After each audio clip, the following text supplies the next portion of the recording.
গণতন্ত্রে দেশের মালিক হবে জনগণ, আর তারা আইন করবে। আর আমরা বলি রাষ্ট্র, এটার মালিক হলো আল্লাহ।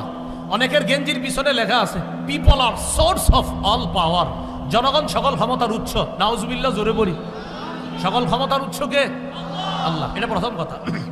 ইসলামে সূরা আছে, তো গণতন্ত্রতে সূরা, হ্যাঁ ঠিকই আছে। ছাগলের 4টা পাও আছে, গরুরও 4টা পাও আছে। ছাগলের শিং আছে, গরুরও শিং আছে। ছাগলের লেজ আছে, গরুর লেজ আছে। ছাগল আর গরু কি সমান? কোথায় সূরা? সূরা হচ্ছে আহলুল হাল্লে ওয়াল আকদ, যারা বিচক্ষণ, দিনদার, নেতা নির্বাচনের যোগ্যতা রাখেন, এই রকম লোকদের মাধ্যমে যে কমিটি গঠন করা হয় তাকে বলা হয় কি? সূরা। গণতন্ত্র কাকে বলে? গণতন্ত্র হচ্ছে এখানে মানুষের মাথা গণনা করা হয়। এখানে একজন শিক্ষিত অশিক্ষিত, ওই ফারুক হিসাবের ভোটের যে মূল্য আর একটা মদখোর মাতালের ভোটের মূল্য একই। একজন জুয়াচোর, একজন শাইখুল হাদিসের ভোটের মূল্য এক। এটা হচ্ছে গণতন্ত্র। গণতন্ত্রের মূল স্লোগান হচ্ছে মাস্তার সুলতানের জামিয়ান আশরাফ, সকল ক্ষমতার মালিককে জনগণ। ইসলামে সকল ক্ষমতার মালিক কি? তাহলে এইখানে তো পার্থক্য হয়ে যায়। গণতন্ত্রে আইন বানাবার অধিকার কার? গণতন্ত্রে জনগণের ভোটে নির্বাচিত পার্লামেন্ট মেম্বার আইন বানায়। অনেকে বলেন যে জনগণ সকল ক্ষমতার উৎস, এই কথা বলা শিরক এবং কুফর। আমরা বলবো এই কথা মোটেও শিরক বা কুফর নয়, কারণ এই উক্তিটি দ্বারা সৃষ্টি জগতের ক্ষমতার উৎস সম্পর্কে কোনো দাবি করা হচ্ছে না। অবশ্যই আল্লাহ তাআলা সৃষ্টি জগতের স্রষ্টা এবং প্রকৃত অর্থে তিনি সকল ক্ষমতার একমাত্র উৎস। কিন্তু একটি প্রজাতান্ত্রিক এবং গণতান্ত্রিক দেশে যখন বলা হয় যে জনগণ সকল ক্ষমতার উৎস, এর অর্থ একটি প্রজাতান্ত্রিক এবং গণতান্ত্রিক রাষ্ট্র ব্যবস্থায় কোনো রাজা বা শাসক নয়, বরং জনগণ সকল ক্ষমতার উৎস। জনগণ তাদের ক্ষমতা বলে একজন ব্যক্তিকে শাসক হিসেবে নির্বাচন করে। অন্যভাবে বললে জনগণের ক্ষমতার উপর শাসকের ক্ষমতা নির্ভর করে। প্রজাতান্ত্রিক এবং গণতান্ত্রিক ব্যবস্থায় জনগণের ক্ষমতাই শাসকের ক্ষমতার একমাত্র ভিত্তি। যদি কিছু বন্দুকধারী ব্যক্তি এসে দাবি করে যে এই ব্যক্তি রাষ্ট্রের শাসক, তবে তাদের এই দাবি কখনোই গ্রহণযোগ্য হবে না। একটি স্বৈরতান্ত্রিক দেশে স্বৈরাচারের ক্ষমতার উৎস হচ্ছে অস্ত্র, অনুগত সেনাবাহিনী, পুলিশ এবং প্রশাসন। অস্ত্র এবং রাষ্ট্রযন্ত্রের ক্ষমতা বলে একজন স্বৈরাচার তার স্বৈরতন্ত্র টিকিয়ে রাখে। অন্যভাবে বললে রাষ্ট্রযন্ত্রের ক্ষমতার উপর শাসকের ক্ষমতা নির্ভর করে। বিপরীতে একটি প্রজাতন্ত্র এবং গণতন্ত্রে জনগণের ক্ষমতার উপর শাসকের ক্ষমতা নির্ভর করে। পূর্বের সময়কালে রাজ্যের রাজা বাদশাদের ক্ষমতার উৎস ছিল একটি শক্তিশালী সেনাবাহিনী। তারা অস্ত্র এবং সেনাবাহিনী শক্তির জোরেই নিজেকে একটি রাজ্যের রাজা হিসেবে প্রতিষ্ঠিত করত। সুতরাং একটি প্রজাতান্ত্রিক এবং গণতান্ত্রিক দেশে যখন বলা হয় যে জনগণ সকল ক্ষমতার উৎস, এর অর্থ একটি প্রজাতান্ত্রিক এবং গণতান্ত্রিক রাষ্ট্র ব্যবস্থায় কোনো রাজা বাদশাহ শাসক নয়, বরং জনগণ ক্ষমতার উৎস। একটি প্রজাতান্ত্রিক এবং গণতান্ত্রিক রাষ্ট্র ব্যবস্থায় ক্ষমতার উৎস দর্শনবিদরা নয়, ডাক্তাররা নয়, ইঞ্জিনিয়াররা নয়, শিক্ষকরা নয়, আলেমরা নয়, বিচারকরা নয়, বিজ্ঞানীরা নয়, বরং দেশে বসবাসরত সকল মানুষ ক্ষমতার উৎস। জনগণ ক্ষমতার উৎস এর অর্থ এই নয় যে জনগণ আসমান জমিনের সকল ক্ষমতার উৎস, জনগণ মহাবিশ্বের ক্ষমতার উৎস। না, জনগণ ক্ষমতার উৎস অর্থ রাষ্ট্র ব্যবস্থায় জনগণ ক্ষমতার উৎস। গণতন্ত্রের সংজ্ঞায় স্পষ্টভাবে এই কথাটি উল্লেখ করা আছে। Democracy is a system of government in which state power is vested in the people or the general population of a state. অর্থাৎ গণতন্ত্র হলো এমন একটি সরকার ব্যবস্থা যেখানে রাষ্ট্রীয় ক্ষমতা রাষ্ট্রের সাধারণ জনগণের হাতে ন্যস্ত থাকে।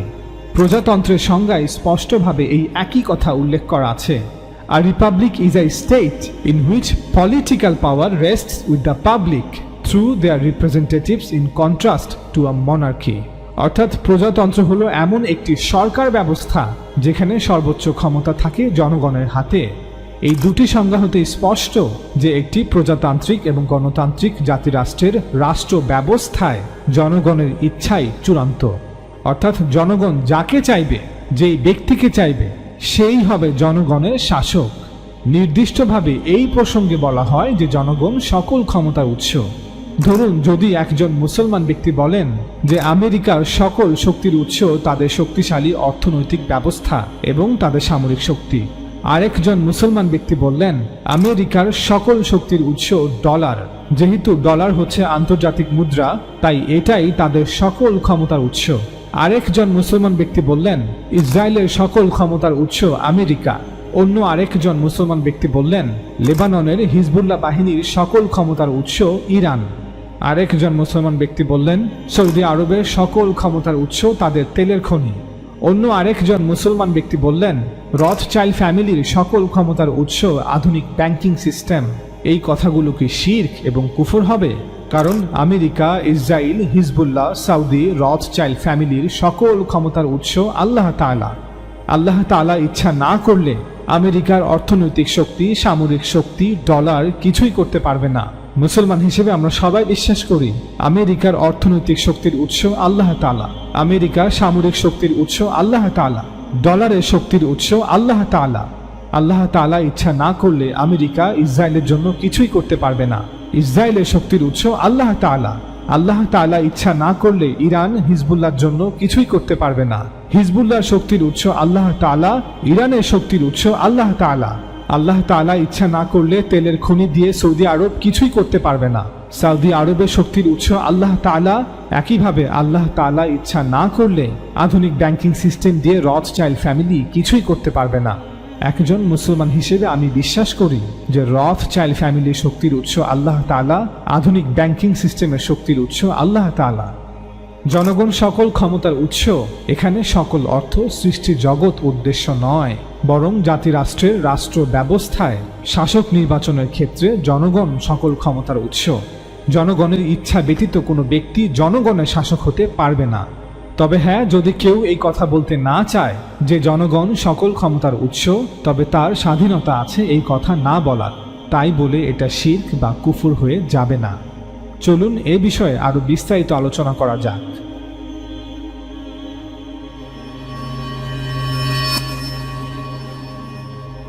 স্রোতের বিপরীতে গিয়ে ইসলামিক গবেষণামূলক কন্টেন্ট তৈরি করতে এবং প্রকৃত ইসলামকে সকল মানুষের সামনে তুলে ধরতে সময় এবং সম্পদ উভয়েরই প্রয়োজন। আমাদের বিলিভার বাংলা চ্যানেলকে সাপোর্ট করুন যাতে আমরা এই চ্যানেলের জন্য আরো বেশি কাজ করতে পারি। আমাদের সফলতার জন্য দোয়া করুন, আমাদের চ্যানেলকে সাবস্ক্রাইব করুন এবং ভিডিওগুলো অন্যের সাথে শেয়ার করে আমাদের সঙ্গেই থাকুন। প্রশ্ন হতে পারে, নাগরিকদের এই মালিকানা সত্ত্বের দাবি কি ধর্মবিরোধী, বা এমন দাবি কি স্রষ্টাকে সরাসরি চ্যালেঞ্জ জানানো নয়? নাগরিকদের সার্বভৌমত্বের দাবি কি স্রষ্টার সার্বভৌমত্বকে অস্বীকার করা নয়? এর উত্তরে বলবো যে হাজার হাজার বছর ধরে তৎকালীন রাজনৈতিক প্রেক্ষাপটে যখন রাজা, মহারাজা, বাদশাহ, শাহেনশারা নিজেদের জন্য ভূখণ্ডের মালিকানা সত্ত্ব এবং তাদের সার্বভৌমত্বের দাবি করেছিলেন, তখন তাদের এই সার্বভৌমত্ব এবং ভূখণ্ডের মালিকানা সত্ত্বের দাবি সৃষ্টিকর্তাকে চ্যালেঞ্জ জানানো ছিল না। ঠিক একইভাবে যখন নির্দিষ্ট ভূখণ্ডে বসবাসরত সকল নাগরিকরা তাদের নিজেদের জন্য সেই ভূখণ্ডের মালিকানা সত্ত্ব এবং তাদের সার্বভৌমত্বের দাবি করছে, তখন তাদের এই দাবিও সৃষ্টিকর্তাকে চ্যালেঞ্জ জানানো হবে না। স্রষ্টা হচ্ছেন পুরো জগতের প্রকৃত মালিক, যিনি এই বিশাল জগৎ সৃষ্টি করেছেন। প্রকৃত সার্বভৌমত্বের মালিক তো তিনি।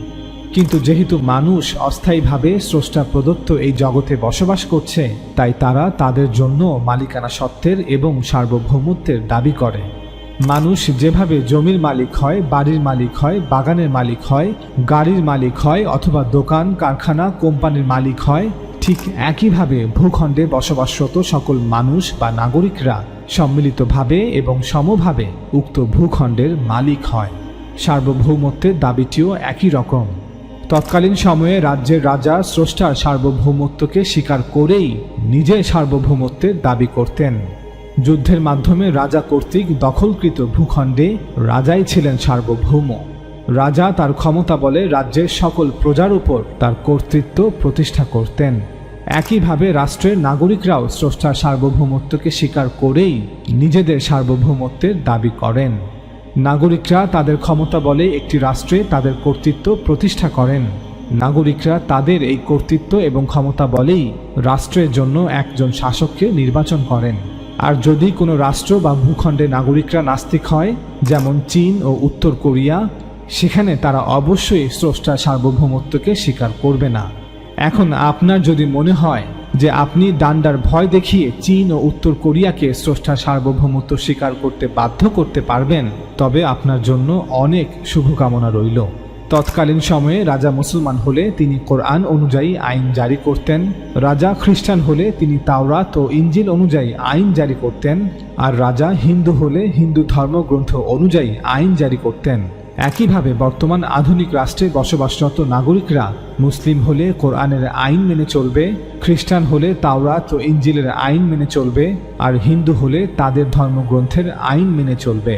ঠিক যেভাবে মুসলিম রাজ্যের প্রজারা কোরআনের আইন মেনে চলত, খ্রিস্টান রাজ্যের প্রজারা তাওরাত ও ইঞ্জিলের আইন মেনে চলত, আর হিন্দু রাজ্যের প্রজারা তাদের ধর্মগ্রন্থের আইন মেনে চলত।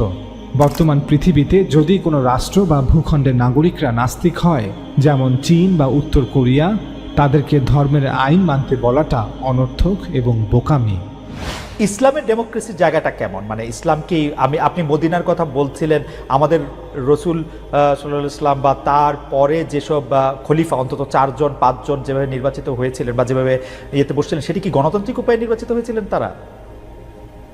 অবশ্যই অবশ্যই। তারা তখন যারা মানে সমাজে মতামত দেওয়ার মতো সেই পর্যায়ের লোক ছিলেন, তাদের সকলকে নিয়ে তারা বসেছেন মসজিদে নববীতে অথবা অন্য কোনো জায়গায় বসে তাদের অধিকাংশের মতের ভিত্তিতেই অ্যাপয়েন্টমেন্ট দেওয়া হয়েছে। আপনি তাই মনে করছেন? তাই মনে করছেন, এটাই ফ্যাক্ট, এটাই হিস্ট্রি। তারপরে যখন আব্বাসীয় উমাইয়া বা ওসমানিয়ারা দেখেন আমাদের দেশে, জি না সেটা তো আমি খেলাফতে নিচ্ছি না, আমি খেলাফতের যুগটা বলতেছি। এরপরে ধরেন যখন হলো, এই খলিফা যখন কেউ হয়ে গেলেন, তিনি কিন্তু অল ইন অল হইতে পারলেন না। এই ধরনের বহু ঘটনা আছে, আমি এখন কথা লম্বা হবে সেই উদাহরণ আমি দিচ্ছি না, বহু ঘটনা। মানুষ সেখানে হাইলি ডেমোক্রেটিক রাইট এক্সারসাইজ করেছে, আলহামদুলিল্লাহ। শাসক নির্ধারণ বা নির্বাচনের বিষয়ে আল্লাহ তাআলা বলেন, আমরুহুম শুরা বাইনাহুম। মুসলমানদের কাজকর্ম তাদের পারস্পরিক পরামর্শের ভিত্তিতে পরিচালিত হয়। সূরা শুরা আয়াত 38। এর অর্থ হলো মুসলমানদের যৌথ ব্যবস্থা কোনো ব্যক্তি বা কোনো পরিবারের ইচ্ছার উপর ভিত্তি করে নয়, বা কোনো বন্দুকধারী কিছু লোকের ইচ্ছার উপর ভিত্তি করে নয়। আল্লাহ তাআলা বলেছেন, মুসলমানদের বিষয়গুলো তাদের মতামত, তাদের সিদ্ধান্তের ভিত্তিতে হবে। মুসলমানদের নিজস্ব যৌথ ব্যবস্থা বা রাজনৈতিক শাসন ব্যবস্থা মুসলমানদেরকেই আলোচনার মাধ্যমে সকলের সম্মতিতে গঠন করতে হবে। মুসলমানদের যৌথ ব্যবস্থা বিষয়ে এই হলো আল্লাহ তাআলার হিদায়াত বা নির্দেশ। আল্লাহ তাআলা তার রাসূলকেও বলেন, অতঃপর আল্লাহর পক্ষ থেকে রহমতের কারণে তুমি তোমার সঙ্গীদের জন্য নম্র কোমল হৃদয় হয়েছিলে, আর যদি তুমি কঠোর স্বভাবের কঠিন হৃদয় সম্পন্ন হতে, তবে তারা তোমার আশপাশ থেকে সরে পড়ত। সুতরাং তুমি তাদেরকে ক্ষমা করো এবং তাদের জন্য আল্লাহর কাছে ক্ষমা প্রার্থনা করো, আর সকল কাজকর্মে তুমি তোমার সঙ্গীদের সাথে পরামর্শ করো। অতঃপর পরামর্শের পর যখন সিদ্ধান্ত নেবে, তখন আল্লাহ তাআলার উপর তাওয়াক্কুল ভরসা করবে। নিশ্চয়ই আল্লাহ তাওয়াক্কুলকারীদেরকে ভালোবাসেন। সূরা আলে ইমরান আয়াত 159। চলুন দেখি আল্লাহর রাসূল কিভাবে আল্লাহ তাআলার এই নির্দেশ বাস্তবায়ন করেছেন। আমরা সবাই জানি যে আল্লাহ রাসূল সাল্লাল্লাহু আলাইহি ওয়াসাল্লামের জামানায় মুসলমানদের সমস্ত রাজনৈতিক শক্তি মদিনায় কেন্দ্রীভূত ছিল। সে সময় মদিনার আনসাররা ছিলেন সংখ্যাগরিষ্ঠ। আনসারদের তুলনায় মুহাজিরদের সংখ্যা ছিল খুবই সামান্য, কারণ আনসারদের দুটি প্রধান গোত্র আউস এবং খাজরাজ নবী সাল্লাল্লাহু আলাইহি ওয়াসাল্লামকে তাদের শহর মদিনায় অর্থাৎ তৎকালীন ইয়াসরিবে আমন্ত্রণ জানিয়েছিলেন। তারাই ছিলেন নবী সাল্লাল্লাহু আলাইহি ওয়াসাল্লামের প্রধান পৃষ্ঠপোষক। তাই মদিনায় হিজরতের পর থেকে মক্কা বিজয়ের 1 বছর পর পর্যন্ত অর্থাৎ সূরা তাওবা নাজিলের সময় পর্যন্ত এই 9 বছর আল্লাহ রাসূল সাল্লাল্লাহু আলাইহি ওয়াসাল্লাম সব সময় আনসারদের মতামতকে প্রাধান্য দিতেন। আপনি যদি সেই সময়ের ঘটনাগুলো ইতিহাসের বই থেকে পড়েন, তবে দেখতে পাবেন যে সেই সময়গুলোতে নবী সাল্লাল্লাহু আলাইহি ওয়াসাল্লাম সাধারণত সংখ্যাগরিষ্ঠ আনসারদের পরামর্শের ভিত্তিতে তা সিদ্ধান্ত নিতেন। আমরা এর কিছু উদাহরণ আপনাদের সামনে তুলে ধরছি। দ্বিতীয় হিজরিতে আল্লাহ রাসূল সাল্লাল্লাহু আলাইহি ওয়াসাল্লাম এবং সাহাবারা বদরের প্রান্তরের কাছাকাছি পৌঁছে বুঝতে পেরেছিলেন যে তারা আবু সুফিয়ানের কাফেলা নয়, বরং কুরাইশের সেনাবাহিনীর মুখোমুখি হচ্ছেন, যারা সংখ্যায় কম পক্ষে তাদের 3 গুণ। কোরাইশের সেনাবাহিনীর অবস্থান সম্পর্কে অবহিত হওয়ার পর নবী সাল্লাল্লাহু আলাইহি ওয়াসাল্লাম তার সাহাবাগণকে এ বিষয়ে অবহিত করেন এবং এখন কি করা উচিত সে সম্পর্কে তাদের থেকে পরামর্শ আহ্বান করেন। আবু বকর সিদ্দিক রাদিয়াল্লাহু তাআলা আনহু উঠে চমৎকারভাবে নিজের মতামত ব্যক্ত করেন। এরপর ওমর ইবনে খাত্তাব রাদিয়াল্লাহু তাআলা আনহু দাঁড়িয়ে বলিষ্ঠ কণ্ঠে তার অভিমত ব্যক্ত করেন। এরপর মিকদাদ ইবনে আমর দণ্ডায়মান হন। তিনি বলেন, ইয়া রাসূলুল্লাহ, আল্লাহ আপনাকে যা করতে নির্দেশ দেন আপনি তাই করুন, আমরা আপনার সঙ্গে আছি। আল্লাহর কসম, আমরা আপনাকে সে কথা বলবো না যে কথা বনী ইসরাইল মুসা আলাইহিস সালামকে বলেছিল। তারা বলেছিল, হে মুসা, আপনি ও আপনার প্রতিপালক যুদ্ধ করুন, আমরা এখানে বসে থাকলাম। কিন্তু আমরা বলছি, আপনি ও আপনার প্রতিপালক যুদ্ধে যান, আমরাও আপনাদের সাথে থেকে যুদ্ধ করব। সেই সত্তার কসম যিনি আপনাকে সত্য দিন দিয়ে পাঠিয়েছেন, আপনি যদি আমাদেরকে নিয়ে সুদূর বারকুল গিমাদেও যেতে চান তবে আমরা আপনার সঙ্গী হয়ে সেখান পর্যন্ত পৌঁছাবো। রাসূল সাল্লাল্লাহু আলাইহি ওয়াসাল্লাম মিকদাদের প্রশংসা করলেন এবং তার মঙ্গলের জন্য দোয়া করলেন। এরপর তিনি উপস্থিত সাহাবাদের কাছ থেকে পুনরায় পরামর্শ আহ্বান করলেন যে কি করা উচিত। রাওয়ায়াতে বলা হচ্ছে যে তিনি সাল্লাল্লাহু আলাইহি ওয়াসাল্লাম মনে মনে চাচ্ছিলেন যে আনসারদের মধ্য হতে কেউ কিছু বলুক। এই রাওয়ায়াতে আরও বলা হচ্ছে এর কারণ হলো আনসারদের বড় একটা সংখ্যা সেখানে উপস্থিত ছিল, কিন্তু কয়েক বছর পূর্বে আকাবা গিরি গুহায় যখন তারা রাসূল সাল্লাল্লাহু আলাইহি ওয়াসাল্লামের নিকট বায়াত গ্রহণ করেছিলেন তখন মদিনার আনসাররা বলেছিলেন, হে আল্লাহ রাসূল, আপনি আমাদের আবাসভূমি ইয়াসরিবে না পৌঁছা পর্যন্ত আমরা আপনার নিরাপত্তার দায়িত্ব পালনে সক্ষম হব না। যখন আপনি আমাদের মাঝে চলে আসবেন তখন থেকে আপনি আমাদের দায়িত্বে থাকবেন। আমরা আপনাকে বিপদ আপদ ও শত্রু থেকে সেই রূপ রক্ষা করব যেমনটি আমাদের সন্তানাদি ও পরিবার পরিজনকে করে থাকি। এজন্য রাসূল সাল্লাল্লাহু আলাইহি ওয়াসাল্লাম আশঙ্কা করছিলেন যে আনসারগণ এ কথা ভাবতে পারেন যে মদিনায় তিনি শত্রু দ্বারা আক্রান্ত হলে তখনই তাদের উপর তার নিরাপত্তার দায়িত্ব বর্তায়, কিন্তু তিনি সাল্লাল্লাহু আলাইহি ওয়াসাল্লাম মদিনার বাইরে কোনো শত্রুর বিরুদ্ধে অভিযান পরিচালনা করলে সেই অভিযানে শরীক হওয়া তাদের দায়িত্বের মধ্যে পড়ে না। তাই রাসূলুল্লাহ সাল্লাল্লাহু আলাইহি ওয়াসাল্লাম যখন পুনরায় পরামর্শ চান তখন আনসারদের এক নেতা সাআদ ইবনে মুআজ রাদিয়াল্লাহু তাআলা আনহু রাসূলুল্লাহ সাল্লাল্লাহু আলাইহি ওয়াসাল্লামের শঙ্কার বিষয়টি আঁচ করতে পেরে উঠে দাঁড়িয়ে বললেন, ইয়া রাসূলুল্লাহ, আপনি সম্ভবত আমাদের অর্থাৎ আনসারদের দিকে ইঙ্গিত করছেন। তিনি বললেন, হ্যাঁ। সাআদ রাদিয়াল্লাহু তাআলা আনহু বললেন, আমরা আনসাররা আপনার উপর ঈমান এনেছি, আপনার দাওয়াতকে সত্য বলে গ্রহণ করেছি। আপনি আল্লাহ তাআলার পক্ষ হতে যে বিধিবিধান নিয়ে এসেছেন তার সত্যতার উপর সাক্ষ্য দিয়েছি এবং এই বিশ্বাসের উপর ভিত্তি করে আপনার নিকট অঙ্গীকার করেছি ও প্রতিশ্রুতিবদ্ধ হয়েছি যে আপনার কথা শুনব ও আপনার আনুগত্য করব। সুতরাং ইয়া রাসূলুল্লাহ, আপনি যা সংকল্প করেছেন তাই করুন, আমরা আপনার সঙ্গে আছি। সেই সত্তার কসম যিনি আপনাকে সত্য বিধান সহ পাঠিয়েছেন, আপনি যদি আমাদেরকে নিয়ে সমুদ্রে যান এবং তাতে ঝাঁপ দেন তবে আমরাও তাতে ঝাঁপিয়ে পড়ব। আমরা আনসারদের একটি লোকও এ ব্যাপারে পিছিয়ে থাকব না। আপনি যদি আমাদেরকে নিয়ে আগামীকাল শত্রুর মোকাবিলা করতে চান তবে তাতে আমাদের কোনো আপত্তি নেই। যুদ্ধে আমরা ধৈর্যশীল এবং শত্রুর মোকাবিলায় অটল থাকব। হতে পারে আল্লাহ আমাদের দ্বারা এমন বীরত্ব দেখাবেন যা দেখে আপনার চোখ জোড়াবে। সুতরাং আল্লাহ তাআলার উপর ভরসা করে আপনি সামনে অগ্রসর হন। সাআদ রাদিয়াল্লাহু তাআলা আনহুর বক্তব্য শুনে রাসূলুল্লাহ সাল্লাল্লাহু আলাইহি ওয়াসাল্লাম অত্যন্ত আনন্দিত হলেন এবং উৎসাহিত বোধ করলেন। এরপর সবাইকে নির্দেশ দিয়ে বললেন, তোমরা সম্মুখে অগ্রসর হও এবং সুসংবাদ গ্রহণ করো, কেননা আল্লাহ আমাকে প্রতিশ্রুতি দিয়েছেন যে দু দলের এক দল আমাদের করায়ত্ত করে দিবেন। আল্লাহর কসম, শত্রুদের মধ্যে যারা যুদ্ধক্ষেত্রে নিহত হবে তাদের সেই স্থানগুলো যেন আমি এখনই দেখতে পাচ্ছি।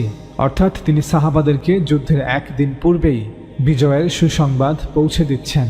আমরা সকলেই জানি যে বদর যুদ্ধে ঠিক 1 বছর পর উহুদ যুদ্ধ সংঘটিত হয়। বদরের যুদ্ধে পরাজয়ের প্রতিশোধ নেয়ার জন্য মদিনা আক্রমণের উদ্দেশ্যে কুরাইশ বাহিনীর আগমনের সংবাদ পেয়ে রাসূল সাল্লাল্লাহু আলাইহি ওয়াসাল্লাম মুসলমানদের একটি বড় পরামর্শ সভা আহ্বান করেন, যেখানে সকল মুসলমানরা উপস্থিত ছিল। সেই সভায় সকল মুসলমানদের নির্দেশ দিয়ে রাসূল সাল্লাল্লাহু আলাইহি ওয়াসাল্লাম বলেন, তোমরা সকলে মদিনাতেই অবস্থান করো এবং নারী ও শিশুদেরকে দুর্গের মধ্যে নিরাপদ আশ্রয়ে পাঠিয়ে দাও। শত্রুরা যদি মদিনার শহরে প্রবেশ করে তবে আমরা শহরের ভেতরে থেকেই তাদের মোকাবিলা করব, যুদ্ধ করব। আর ঘরের মধ্যে থাকা লোকজন তাদের উপর ঘরের উপর থেকে পাথর নিক্ষেপ করবে। মদিনাবাসীগণ মদিনার গলিপথ ও রাস্তাগুলোকে ঘরবাড়ি বানিয়ে আরো সংকীর্ণ করে তুলেছিল, ফলে পুরো মদিনা নগরী দুর্গের ন্যায় হয়ে উঠেছিল। যারা বদরের যুদ্ধে অংশগ্রহণ করতে পারেনি, রাসূলুল্লাহ সাল্লাল্লাহু আলাইহি ওয়াসাল্লামের এই প্রস্তাব শুনে তারা বলল, ইয়া রাসূলুল্লাহ, আমরা এমন একটি দিনের আকাঙ্ক্ষায় ছিলাম, মুখোমুখি জিহাদের একটি দিন আমাদেরকে দেওয়ার জন্য আমরা আল্লাহর নিকট দোয়া করতাম। আল্লাহ তাআলা আজ আমাদেরকে তেমন দিন দিয়েছেন এবং এর দূরত্বও কম। জনৈক আনসারী বলে উঠলেন, এখন যদি আমরা ওদের সাথে মুখোমুখি যুদ্ধ না করি তবে আর কবে তা করব?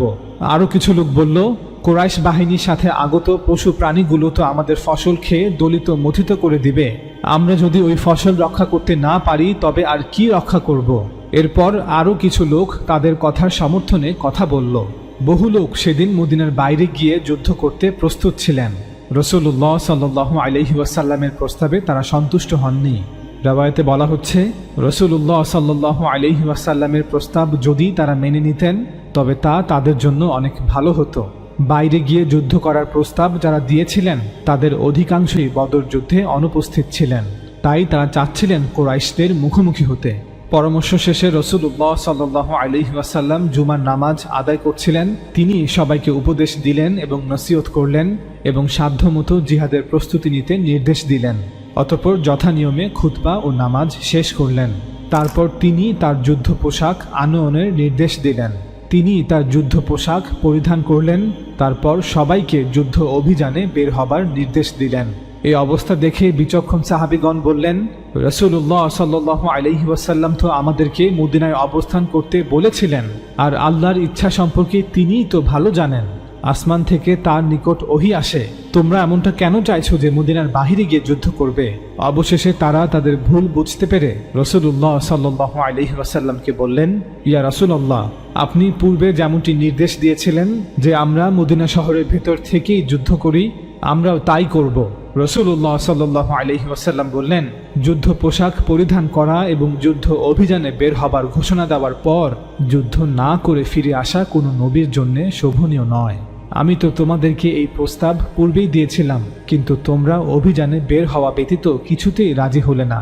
তবে আল্লাহর উপর ভরসা করে আমি যখন নির্দেশ দিয়েছি, এখন তোমাদের দায়িত্ব হলো তাকওয়া অবলম্বন করা ও যুদ্ধের সময় ধৈর্য ধারণ করা। আর তোমরা অপেক্ষায় থাকো যে আল্লাহ কি নির্দেশ দেন, তিনি যা নির্দেশ দেবেন তা পালন করবে। আল্লাহ রাসূল সাল্লাল্লাহু আলাইহি ওয়াসাল্লাম মদিনায় অবস্থান করে যুদ্ধ করাকে সঠিক সিদ্ধান্ত মনে করেছিলেন, কিন্তু আনসারদের অধিকাংশ যুবকদের মতামতকে প্রাধান্য দিয়ে তিনি উহুদ প্রান্তরে যুদ্ধ করতে সম্মতি দেন। যদিও তিনি সাল্লাল্লাহু আলাইহি ওয়াসাল্লাম একজন রাসূল হিসেবে তার সিদ্ধান্ত চাপিয়ে দিতে অধিকার রাখতেন।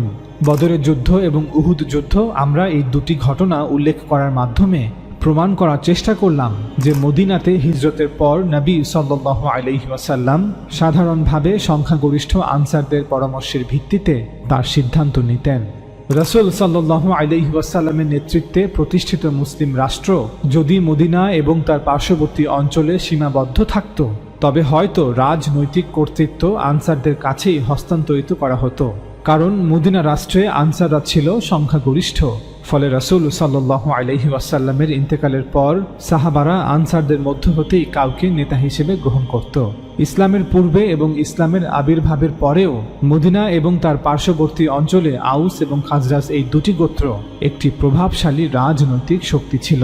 রাসূল সাল্লাল্লাহু আলাইহি ওয়াসাল্লামের মদিনায় হিজরতের পর মুসলিম সমাজ এবং মুসলিম রাষ্ট্র প্রতিষ্ঠায় তাদের অবদান ছিল অপরিসীম এবং অনস্বীকার্য। কিন্তু পরবর্তীতে আরবের রাজনৈতিক প্রেক্ষাপট আর এমন থাকেনি। মক্কা বিজয় এবং এর 1 বছর পর যখন সূরা তাওবা নাজিল হয়, তখন হিজাজ, নাজদ, নাজরান অর্থাৎ জাজিরাতুল আরবের অধিকাংশ গোত্রগুলো ইচ্ছায় অনিচ্ছায় ইসলাম ধর্ম গ্রহণ করে। এর কিছুদিনের মধ্যে ইয়ামান পর্যন্ত ইসলাম পৌঁছে যায়। অর্থাৎ মক্কা বিজয়ের পর মদিনার ছোট একটি মুসলিম রাষ্ট্র একটি নতুন রূপে আবির্ভূত হয়, যা গোটা আরব উপদ্বীপে খুব দ্রুত বিস্তৃত হতে থাকে। আরব ভূমিতে এমন একটি বিশাল রাষ্ট্র অস্তিত্বে আসার ফলে আরবের রাজনৈতিক প্রেক্ষাপটেও এক আমূল পরিবর্তন আসে। সূরা তাওবা নাজিল হওয়ার পর আরবের সকল মুশরিকরা ইচ্ছায় অনিচ্ছায় কেন ইসলাম ধর্ম গ্রহণ করেছিল এ বিষয়ে আমরা এই ভিডিও সিরিজে বিস্তারিতভাবে আলোচনা করেছি। লিংক নিচে দেয়া থাকবে।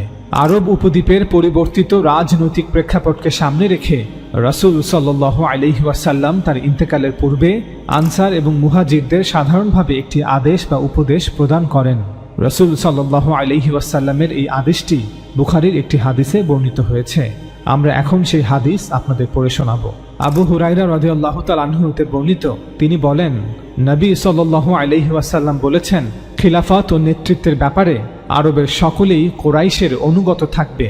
মুসলিমগণ তাদের মুসলিমদের এবং কাফিররা তাদের কাফিরদের অনুগত। হাদিসটির উপর গভীরভাবে লক্ষ্য করলে আপনারা উপলব্ধি করতে পারবেন যে নবী সাল্লাল্লাহু আলাইহি ওয়াসাল্লাম তৎকালীন সামাজিক ও রাজনৈতিক প্রেক্ষাপট এবং পরিস্থিতিকে সামনে রেখে কোরআনের সূরা শুরায় বর্ণিত নীতিটি প্রয়োগ করেছিলেন। তিনি মুসলমানদের আদেশ দিয়েছিলেন যে তার মৃত্যুর পর হুকুমতের কর্তৃত্ব কুরাইশের কাছেই হস্তান্তরিত হবে। স্পষ্টতই এখানে প্রশ্ন উত্থাপিত হয় যে সূরা শুরার ৩৮ নং আয়াতের সাথে রাসূলুল্লাহ সাল্লাল্লাহু আলাইহি ওয়াসাল্লামের উক্তিটি সাংঘর্ষিক কিনা। কারণ আল্লাহ তাআলা বলেছেন সকল মানুষের সম্মতিতে শাসক নির্বাচন করতে, কিন্তু রাসূল সাল্লাল্লাহু আলাইহি ওয়াসাল্লাম বলেছেন শাসক শুধুমাত্র কুরাইশ থেকেই হতে হবে। তাছাড়া নবী সাল্লাল্লাহু আলাইহি ওয়াসাল্লাম কেন শুধুমাত্র তার নিজের গোত্রের জন্য এই ঘোষণা করেছেন? কেন কুরাইশ ব্যতীত অন্য গোত্রের কেউ হুকুমতের প্রধান হতে পারবে না? কোন নীতির ভিত্তিতে কুরাইশদের কাছে রাজনৈতিক ক্ষমতা হস্তান্তর করা হবে? এটা কি আসাবিয়াত নয়? অথচ আল্লাহ রাসূল সাল্লাল্লাহু আলাইহি ওয়াসাল্লাম তিনি নিজেই আসাবিয়াতকে প্রত্যাখ্যান করতে বলেছেন। এই প্রশ্নের জবাব এই হাদিসেই দেয়া আছে। নবী সাল্লাল্লাহু আলাইহি ওয়াসাল্লাম তার সিদ্ধান্ত নিজেই ব্যাখ্যা করেছেন। তিনি বলেছিলেন যে তিনি এই সিদ্ধান্ত নিচ্ছেন কারণ আরবের প্রায় সকল গোত্র এবং অধিকাংশ মানুষ কুরাইশের নেতৃত্ব মেনে নেয়। তিনি আরো বলেন, জাহিলিয়াতের যুগে যেভাবে অধিকাংশ মুশরিক আরবরা কুরাইশের নেতৃত্ব মেনে নিত, ঠিক তেমনিভাবে এখন আরবের এই সকল গোত্রের লোকেরা ইসলাম ধর্ম গ্রহণ করার পর কুরাইশের নেতৃত্বই মেনে নিবে। এই বিষয়টিকে তিনি সাল্লাল্লাহু আলাইহি ওয়াসাল্লাম সংক্ষেপে এভাবে বলেছেন, মুসলিমগণ তাদের মুসলিমদের অনুগত এবং কাফিররা তাদের কাফিরদের অনুগত। অর্থাৎ অতীতে আরবের কাফিররা কুরাইশের কাফিরদের অনুগত ছিল, এখন আরবের মুসলিমরা কুরাইশের মুসলিমদের অনুগত থাকবে। অন্যথায় গোটা আরবে রাজনৈতিক কোন্দল ছড়িয়ে পড়বে, গোটা জাজিরায় ফিতনা ফাসাদ ছড়িয়ে পড়বে। সুতরাং কুরাইশ প্রভাবিত আরব ভূখণ্ডে কুরাইশদের বর্তমানে অন্য গোত্রে কেউ আমির হলে সে সকল গোত্রের নিকট গ্রহণযোগ্য হবে না। আমরা স্পষ্টভাবে বলতে চাই, তৎকালীন আরব ভূখণ্ডে আল্লাহ রাসূল সাল্লাল্লাহু আলাইহি ওয়াসাল্লামের এই আদেশ বা উপদেশ শতভাগ যথার্থ ছিল। আমাদের মনে রাখতে হবে যে মদিনার মুসলিম রাষ্ট্র এখন আর মদিনা এবং এর চারপাশের সীমানার মধ্যে সীমাবদ্ধ নয়, যেখানে হাতে গোনা কিছু গোত্র বসবাস করছে। আল্লাহ রাসূল সাল্লাল্লাহু আলাইহি ওয়াসাল্লামকে এখন পুরো আরব উপদ্বীপের নেতৃত্বের বিষয়ে সিদ্ধান্ত নিতে হবে, যেখানে আনসাররা আর সংখ্যাগরিষ্ঠ নয়। আমরা এখানে স্পষ্টভাবে দেখতে পাই যে কিভাবে গণতান্ত্রিক নীতি একটি গোত্রতান্ত্রিক সমাজ ব্যবস্থায় বাস্তবায়িত হয়েছিল। বর্তমান আধুনিক বিশ্বে একটি দেশে বসবাসরত প্রতিটি মানুষের রাজনৈতিক ইচ্ছা, আকাঙ্ক্ষা, প্রত্যাশা এবং সিদ্ধান্ত জানার জন্য আমাদের কাছে অনেক পদ্ধতি রয়েছে। তবে 1500 বছর পূর্বের একটি গোত্রতান্ত্রিক সমাজে এটি কোনো সহজ বিষয় ছিল না যে প্রত্যেক ব্যক্তির কাছে পৌঁছে তার সিদ্ধান্ত জানা। তাই তৎকালীন আরব ভূখণ্ডে ইসলামী হুকুমতের প্রেক্ষাপটে আল্লাহ রাসূল সাল্লাল্লাহু আলাইহি ওয়াসাল্লামের এই আদেশ বা উপদেশ শতভাগ যথার্থ ছিল যে যেহেতু আরবের প্রায় সকল গোত্র কুরাইশের নেতৃত্ব মেনে নিবে, তাই আমার মৃত্যুর পর কুরাইশ গোত্রই ইসলামী হুকুমতের নেতৃত্ব দিবে। খিলাফতের প্রথম 50 বছরের ইতিহাস বিস্তারিতভাবে আলোচনার পূর্বে চলুন এ পর্যায়ে জেনে নেই শাসক ব্যবস্থা কখন বৈধ হয়, শাসন ব্যবস্থার ভিত্তি কি, কখন মাত্র একজন মানুষ লক্ষ কোটি মানুষকে শাসন করার অধিকার পায়। শাসন ব্যবস্থার সামাজিক, রাজনৈতিক ও নৈতিক ভিত্তি সম্পর্কে স্পষ্ট ধারণা না থাকলে ইসলামী খিলাফতের প্রথম 50 বছরের ইতিহাস আমরা কেউই সঠিকভাবে অনুধাবন করতে পারব না। প্রকৃত অর্থে আমরা মুসলমানদের অধিকাংশ অংশই খোলাফায়ে রাশেদিনের শাসন আমল এবং এই ইতিহাস অনুধাবন করতে পারিনি। সবাই জেনে রাখুন যে রাজনৈতিক শাসন ব্যবস্থা শুধুমাত্র দুটি ভিত্তিতে বৈধভাবে প্রতিষ্ঠিত হতে পারে। এক, প্রথমত যেহেতু আল্লাহ সব কিছুর স্রষ্টা, তাই তিনি যে কোনো ব্যক্তিকে মানুষের উপর শাসক হিসেবে নিযুক্ত করতে পারেন। আল্লাহ তাআলার এই নিয়োগের বিরোধিতা কখনোই করা যাবে না।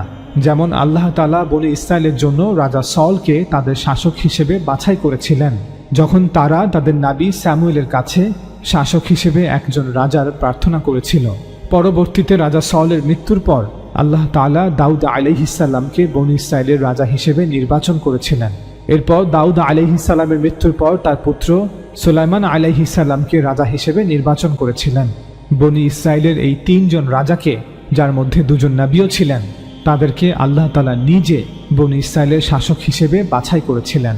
একইভাবে আল্লাহ রাসূল সাল্লাল্লাহু আলাইহি ওয়াসাল্লামকেও আল্লাহ তাআলা বনী ইসমাইল এবং আরবদের শাসক হিসেবে বাছাই করেছিলেন। নবী রাসূলদের ইতিহাসে এই 3 জন নবী এবং রাসূলকে আল্লাহ তাআলা শাসক হিসেবে বাছাই করেছিলেন। কেন রাসূল সাল্লাল্লাহু আলাইহি ওয়াসাল্লামকে আরবে বিজয় দান করা হয়েছে এবং রিসালাতের বিশেষ বিধানটি কি, যার উপর ভিত্তি করে রাসূল সাল্লাল্লাহু আলাইহি ওয়াসাল্লাম ইসলামী হুকুমত প্রতিষ্ঠা করেছিলেন, এ বিষয়ে আমরা এই ভিডিও সিরিজে বিস্তারিতভাবে আলোচনা করেছি। লিংক নিচে দেওয়া থাকবে। তবে আল্লাহ তাআলা কর্তৃক এইভাবে সরাসরি শাসক নির্ধারণের কোনো উপায় বর্তমানে আর অবশিষ্ট নেই, কারণ আল্লাহ তাআলা আসমান হতে ফেরেশতা প্রেরণের মাধ্যমে এখন আর কোনো ব্যক্তিকে শাসক নির্ধারণ করবেন না। নবী রাসূলদের জামানার পরিসমাপ্তির মাধ্যমে এই পদ্ধতির ইতি ঘটেছে। দ্বিতীয় উপায় হলো আমরা মানুষরা পারস্পরিক আলোচনা এবং সম্মতির মাধ্যমে একজন শাসক নির্বাচন করব। অর্থাৎ মানুষ একটি সামাজিক চুক্তিতে চুক্তিবদ্ধ হবে এবং এর উপর ভিত্তি করে একজন রাজনৈতিক শাসক নির্ধারণ করবে। জ্ঞান ও যুক্তির দাবি অনুযায়ী এটি একমাত্র বৈধ ও আইনি পদ্ধতি যা অবশিষ্ট আছে। মানুষকে শাসন করার অধিকার যেহেতু অন্য মানুষের নেই, তাই মানুষই নির্ধারণ করবে তাদের শাসক কে হবে। মানুষের শাসক কে হবে তা কোনো ব্যক্তি বা কোনো পরিবার নির্ধারণ করবে না, বা কিছু বন্দুকধারী লোক নির্ধারণ করবে না। মনে রাখবেন, মানুষের সম্মতি নেওয়াটা গুরুত্বপূর্ণ।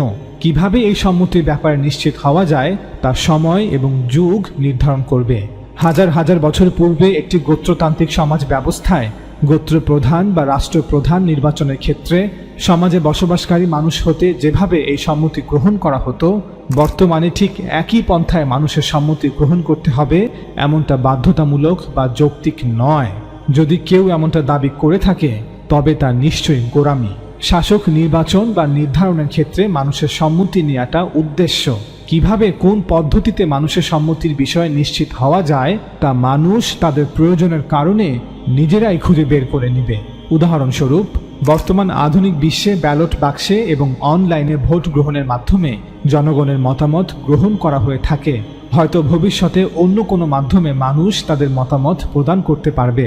সুতরাং একজন শাসক নিয়োগের সিদ্ধান্ত হয় আমরা করব, অর্থাৎ আমরা মানুষরা করব, অথবা আল্লাহ তাআলা নিজে করবেন। আর আল্লাহ এখন কাউকে নিয়োগ দেবেন না, কারণ সেই ঐতিহ্য নবী রাসূলদের জামানার মাধ্যমে শেষ হয়ে গেছে। তাই মানুষকেই এখন সিদ্ধান্ত নিতে হবে কে হবে তাদের শাসক। এই অধিকার কেবল মানুষের, কোনো ব্যক্তি বা কোনো পরিবার অথবা বন্দুকধারী কোনো লোকের এই অধিকার নেই। শাসক নির্বাচন বা নির্ধারণের এই দ্বিতীয় পদ্ধতি বিষয়ে আল্লাহ তাআলা পবিত্র কোরআনে বলেছেন, আমরুহুম শুরা বাইনাহুম, অর্থাৎ মুসলমানদের কাজকর্ম তাদের পারস্পরিক পরামর্শের ভিত্তিতে পরিচালিত হয়। মুসলমানদের কাজকর্ম কিছু বন্দুকধারী লোকেদের পরামর্শের ভিত্তিতে হয় না। মাওলানা মওদুদী এই আয়াতের তাফসিরে বলেন, এই আয়াত অনুযায়ী এটা স্পষ্ট যে যেই বিষয়টি 2 বা ততোধিক লোকের স্বার্থের সাথে জড়িত, সেক্ষেত্রে কোনো এক ব্যক্তির নিজস্ব মতামতের ভিত্তিতে সিদ্ধান্ত গ্রহণ করা এবং সংশ্লিষ্ট অন্য ব্যক্তিদের উপেক্ষা করা জুলুম। যৌথ ব্যাপারে কারো যা ইচ্ছা তাই করার কোনো অধিকার নেই। ইনসাফের দাবি হচ্ছে কোনো বিষয়ে যত লোকের স্বার্থ জড়িত সে ব্যাপারে তাদের সবার মতামত গ্রহণ করতে হবে, এবং তাতে যদি বিপুল সংখ্যক লোকের স্বার্থ সংশ্লিষ্ট থাকে তাহলে তাদের বিশ্বস্ত প্রতিনিধিদেরকে পরামর্শের মধ্যে সামিল করতে হবে। পরামর্শ দানের জন্য এমন সব লোক নিয়োগ করতে হবে যাদের প্রতি গোটা জাতির আস্থা আছে। পরামর্শদাতাদের ইজমা বা সর্বসম্মত সিদ্ধান্তের ভিত্তিতে যে পরামর্শ দেয়া হয় অথবা যে সিদ্ধান্ত অধিকাংশের সমর্থন লাভ করবে তা মেনে নিতে হবে।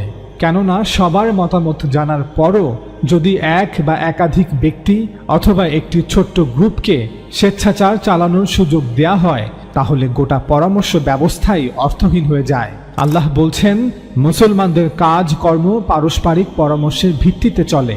শুধু পরামর্শ করলেই আল্লাহ তাআলার এই নির্দেশ পালন করা হয় না, যতক্ষণ না অধিকাংশের মতামতকে প্রাধান্য দেয়া হচ্ছে।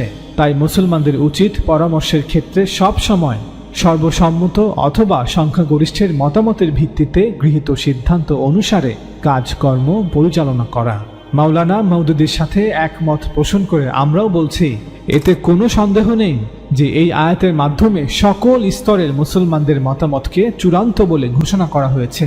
মুসলমান সমাজে যে কোনো বিষয়ের ক্ষেত্রে মুসলমানদের সর্বসম্মত অথবা সংখ্যাগরিষ্ঠের মতামতই চূড়ান্ত বলে গণ্য করতে হবে। উদাহরণস্বরূপ, আপনি যখন বলবেন যে একটি নির্দিষ্ট বিষয়ে 10 জন লোককে সিদ্ধান্ত নিতে হবে, এর অর্থ যদি তারা সবাই একটি সিদ্ধান্তে সর্বসম্মতভাবে একমত হয় তবে খুবই ভালো, কিন্তু যদি মতবিরোধ দেখা দেয় তবে সংখ্যাগরিষ্ঠের মতামত প্রাধান্য পাবে, অন্যথায় শুধু ফিতনা আর ফাসাদ, আর না হয় অস্ত্রের শক্তি। আর আমরা সবাই জানি যে একজন শাসকের শাসন ব্যবস্থার ভিত্তি অস্ত্র নয়, বরং মানুষের সম্মতি। সুতরাং এই আয়াত অনুযায়ী মুসলমানদের যৌথ ব্যবস্থা কোনো ব্যক্তি বা পরিবারের ইচ্ছার উপর ভিত্তি করে নয়, বা বন্দুকধারী কিছু লোকের ইচ্ছার উপর ভিত্তি করে নয়। আল্লাহ তাআলা বলেছেন, মুসলমানদের বিষয়গুলো তাদের মতামত, তাদের সিদ্ধান্তের ভিত্তিতে হবে। তাদের নিজস্ব যৌথ ব্যবস্থা বা রাজনৈতিক শাসন ব্যবস্থা তাদেরকেই আলোচনার মাধ্যমে গঠন করতে হবে। এই আয়াতের স্পষ্ট অর্থ হলো যে সকল মুসলমানদের পরামর্শের মাধ্যমে একটি মুসলিম সরকার প্রতিষ্ঠিত হবে। কিছু বন্দুকধারী লোকের পরামর্শের ভিত্তিতে মুসলিম সরকার প্রতিষ্ঠিত হবে না, যতক্ষণ না সে রাষ্ট্রের মুসলমানদের অধিকাংশের সম্মতি থাকে। মুসলমানদের রাজনৈতিক সমাজের নিয়ম, প্রথা এবং ব্যবস্থাগুলি মুসলমানদের পরামর্শের মাধ্যমেই নির্ধারণ করা হবে। এই পরামর্শে প্রত্যেকের সমান অধিকার থাকবে। মুসলমানদের পরামর্শের মাধ্যমে যা করা হবে তা কেবল মুসলমানদের পরামর্শের মাধ্যমে বাতিল করা হবে। একটি মুসলমান সমাজে যে কোনো ব্যবস্থায় অস্তিত্বে আনা হোক না কেন, প্রত্যেক মুসলমানের মতামত সেই ব্যবস্থার অংশ হবে, অর্থাৎ প্রত্যেক ব্যক্তি এই পরামর্শমূলক প্রক্রিয়ার অংশ হবে, প্রত্যক্ষ বা পরোক্ষভাবে, যেভাবেই হোক। যেমনটা মাওলানা মওদুদী বলেছেন, হয় জনগণের সরাসরি অংশগ্রহণ থাকবে, অন্যথায় সকল জনগণের, গোটা জাতির প্রতিনিধিত্ব থাকবে। যদি ঐক্যমত্য বা সম্পূর্ণ সমঝোতার মাধ্যমে কোনো সিদ্ধান্তে পৌঁছানো না যায়, তাহলে সংখ্যাগরিষ্ঠের মতামতকে সিদ্ধান্ত হিসেবে গ্রহণ করা হবে। শান্তিপূর্ণ উপায়ে ক্ষমতা হস্তান্তরের এটি একমাত্র পন্থা।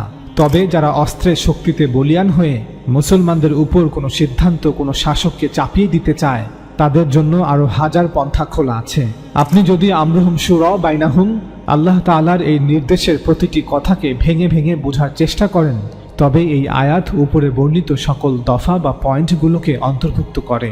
আপনি যখনই বলবেন যে মুসলমানদের ব্যবস্থা পারস্পরিক পরামর্শের মাধ্যমে পরিচালনা করতে হবে, তখন এই সমস্ত দফা বা পয়েন্টগুলি এই কথার যৌক্তিক ফলাফল। তাছাড়া কোরআন যখন বলেছে যে মুসলমানদের সামষ্টিক বিষয়গুলির ব্যাপারে তাদের পারস্পরিক পরামর্শের মাধ্যমে সিদ্ধান্ত নিতে হবে, তখন এই আয়াত কোনো বিধিনিষেধ আরোপ করেনি যে শুধুমাত্র সালেহীন বা ধার্মিকদের সাথে পরামর্শ করা হবে, বা শুধুমাত্র শিক্ষিত লোকেদের সাথেই পরামর্শ করা হবে। কোনো ব্যক্তি যখন কোনো রাষ্ট্রের শাসক হন, তখন তিনি শুধুমাত্র সালেহীনদের শাসক নন, তিনি শুধু ধার্মিকদের শাসক নন, তিনি শুধু শিক্ষিত লোকেদের শাসক নন, তিনি শাসক সেই রাষ্ট্রে, সেই সমাজে বসবাসকারী সকল মুসলমানদের, সকল মানুষের। তাই সকল মুসলমানদের, সকল মানুষের পরামর্শের ভিত্তিতেই সেই রাষ্ট্রের শাসক নির্বাচিত হবে। আমরা বলবো শিক্ষিত লোকেরা, ধার্মিকরা, সালেহীনরা, দায়ীরা তাদের দায়িত্ব পালন করুক, অর্থাৎ মানুষকে শিক্ষিত করুক। সাধারণ মানুষ যদি এই শিক্ষা গ্রহণ করে তবে ভালো, যদি তারা এটি গ্রহণ না করে তাহলে আপনার এখতিয়ার এখানেই শেষ। এর বাইরে আপনি কোনো পদক্ষেপ নিতে পারবেন না। অস্ত্রের ভয় দেখিয়ে আপনার সিদ্ধান্ত মানুষের উপর চাপিয়ে দেওয়ার কোনো অধিকার এই আয়াত আপনাকে দেয়নি। প্রাচীন চিন্তাবিদ যেমন প্লেটো এবং অ্যারিস্টটল এই ভুলটি করেছেন। তারা একটি অভিজাত তন্ত্রের স্বপ্ন দেখেছিলেন, যেখানে একটি সমাজ বা রাষ্ট্রের লোকেরা দার্শনিক রাজাদের দ্বারা শাসিত হচ্ছে, যদিও তাদের এই স্বপ্নের বা চিন্তার কোনো আইনি বৈধতা নেই, কোনো রাজনৈতিক, সামাজিক, নৈতিক ভিত্তি নেই। কেননা দার্শনিকদের এই অধিকার কে দিল যে তারা নিজেদেরকে মানুষের শাসক হিসেবে দাবি করবে? একইভাবে সালেহীনদের, ধার্মিকদের, আলেমদের, শিক্ষিত লোকেদের এই অধিকার কে দিল যে তারা নিজেদেরকে মানুষের শাসক হিসেবে দাবি করবে?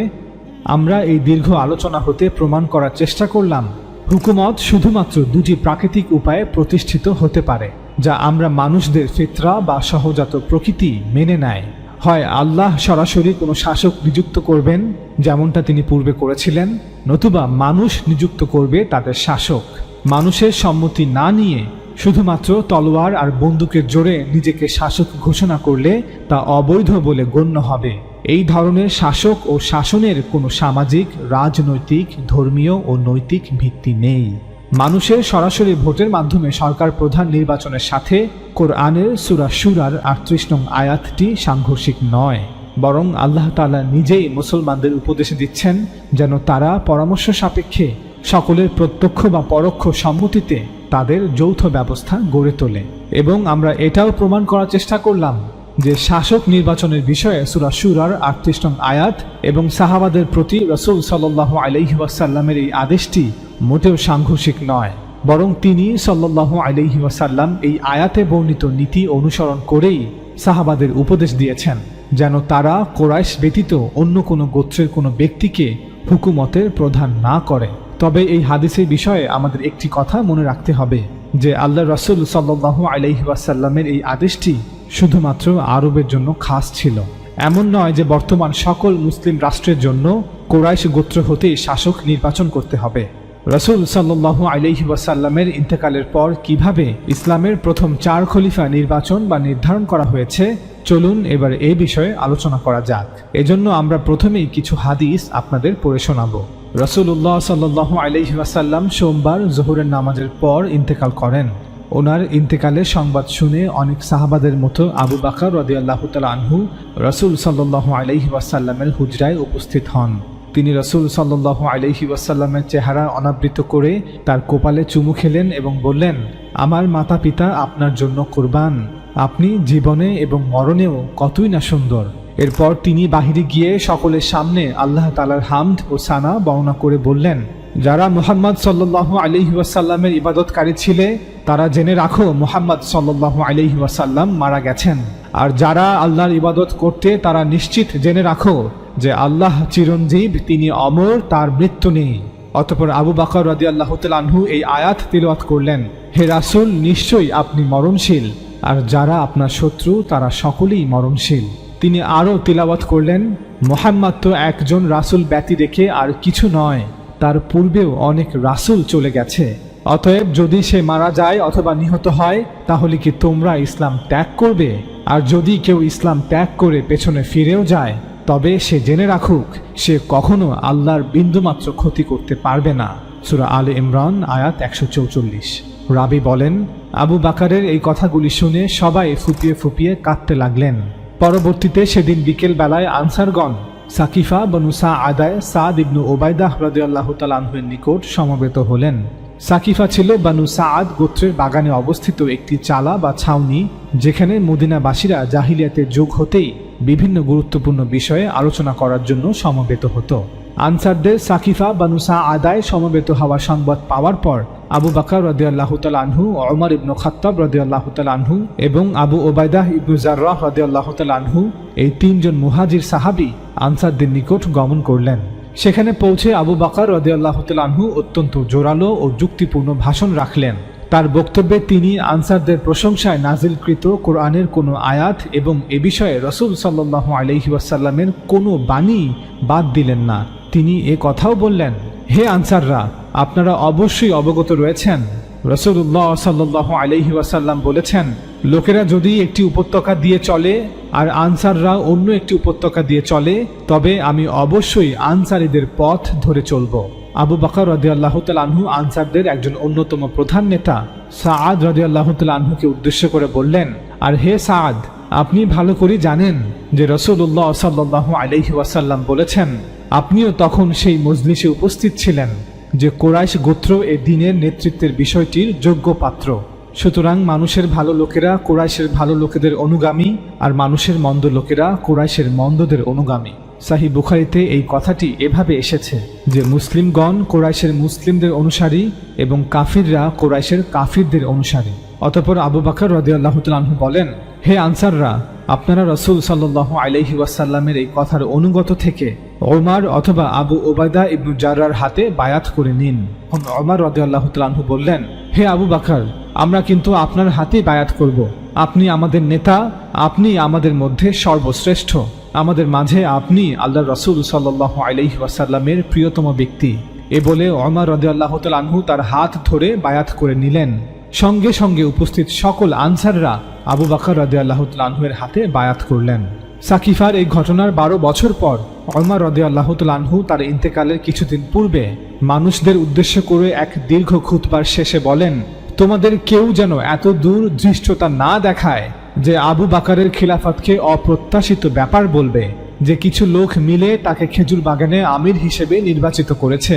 ওটা অপ্রত্যাশিত ছিল বটে, তবে আল্লাহ তাকে সব অনিষ্ট থেকে রক্ষা করেছেন, অর্থাৎ তাকে সফল করেছেন। আজ আমাদের মধ্যে আবু বকরের মতো কেউ নেই, তার সমকক্ষ কেউ হতে পারে না।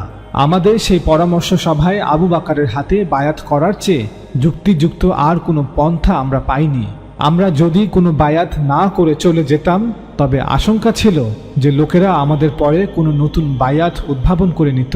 তখন সেটা আমাদের অপছন্দ হওয়া সত্ত্বেও হয়তো আমাদের তা মেনে নিতে হতো, নচেত তার বিরোধিতা করতে হতো, এবং তার ফলে ফিতনা ফাসাদ গোলযোগ ছড়িয়ে পড়ত।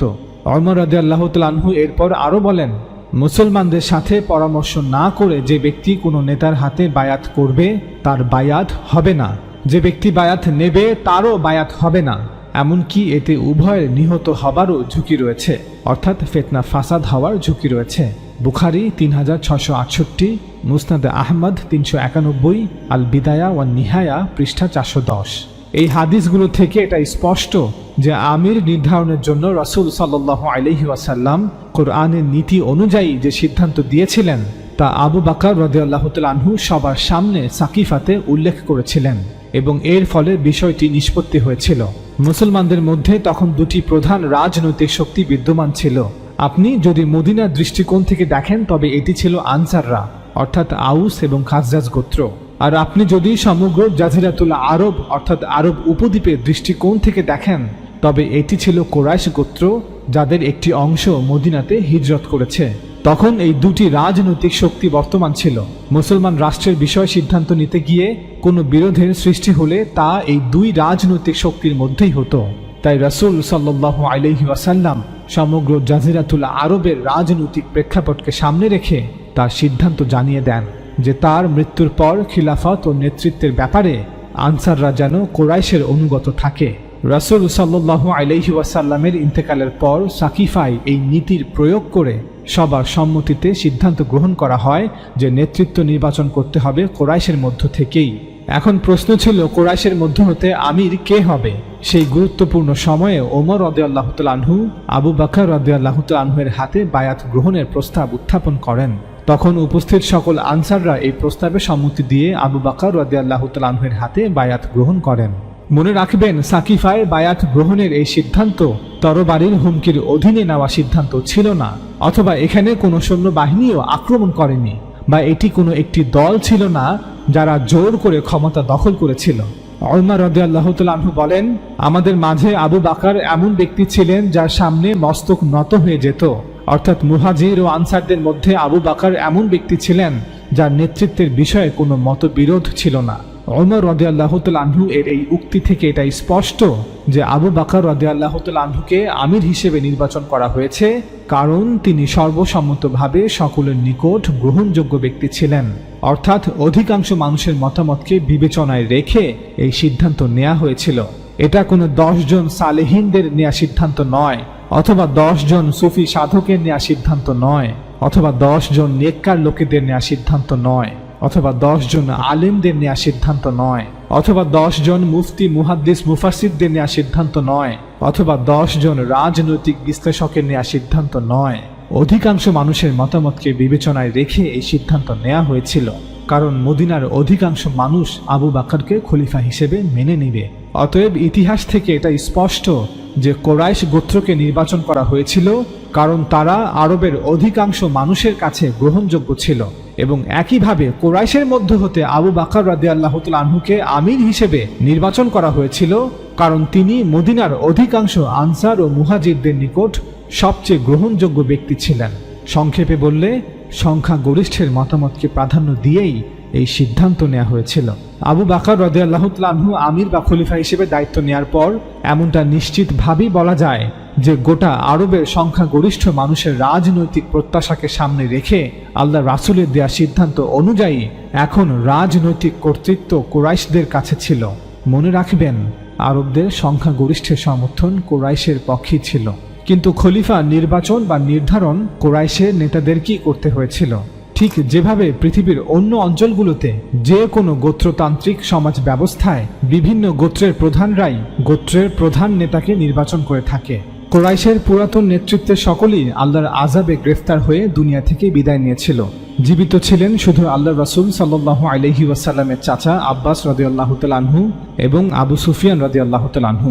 ওনারা দুজনই মক্কা বিজয়ের পরে ইসলাম গ্রহণ করেন। কুরাইশের নতুন নেতৃত্বে সকলেই ছিলেন এমন সাহাবারা যারা ইসলামের প্রাথমিক যুগেই ঈমান আনয়ন করেছিলেন এবং মদিনায় হিজরত করেছিলেন, যারা ছিলেন সাবিকুন আল আউয়ালিন।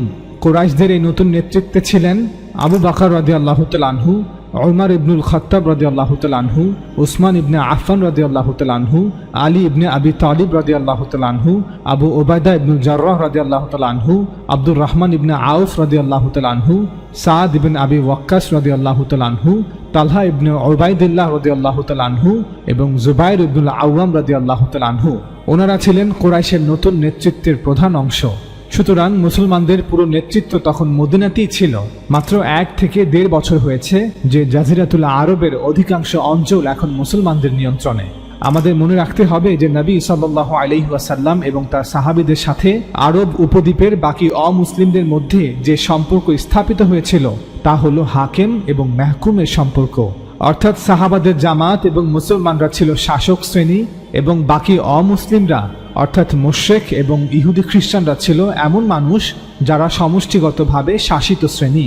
এটি এমন একটি শাসন ব্যবস্থা যা রাজতন্ত্রও নয় আবার জাতিরাষ্ট্রের মতোও নয়, কারণ একটি রাজ্যে রাজা হচ্ছেন সার্বভৌম, আবার একটি জাতিরাষ্ট্রে বসবাসকারী সকল নাগরিকরা হচ্ছে সার্বভৌম। এখন এই নাগরিকরা হোক তারা বিভিন্ন জাতি, গোষ্ঠী, ধর্ম অথবা বর্ণের। এই বিষয়ে আমরা এই ভিডিওটিতে বিস্তারিতভাবে আলোচনা করেছি, লিংক নিচে দেয়া থাকবে। তাই মদিনার শাসন ব্যবস্থা রাজতন্ত্র নয় আবার জাতিরাষ্ট্রের মতো নয়, তবে এতটুকু নিশ্চিতভাবে বলা যায় যে সে সময় জাজিরাতুল আরবের অমুসলিমরা সাহাবা এবং মুসলমানদের অধীন ছিল। কেউ হয়তো প্রশ্ন করতে পারে যে সে সময় আরব উপদ্বীপের অমুসলিমরা কেন মুসলমানদের মতোই কারো অধীনে না থেকে বসবাস করতে পারেনি? তৎকালীন অমুসলিমদের কেন সেই সুযোগ দেয়া হয়নি? কেন তারা মুসলিম রাষ্ট্র এবং মুসলমানদের পরাধীন ছিল?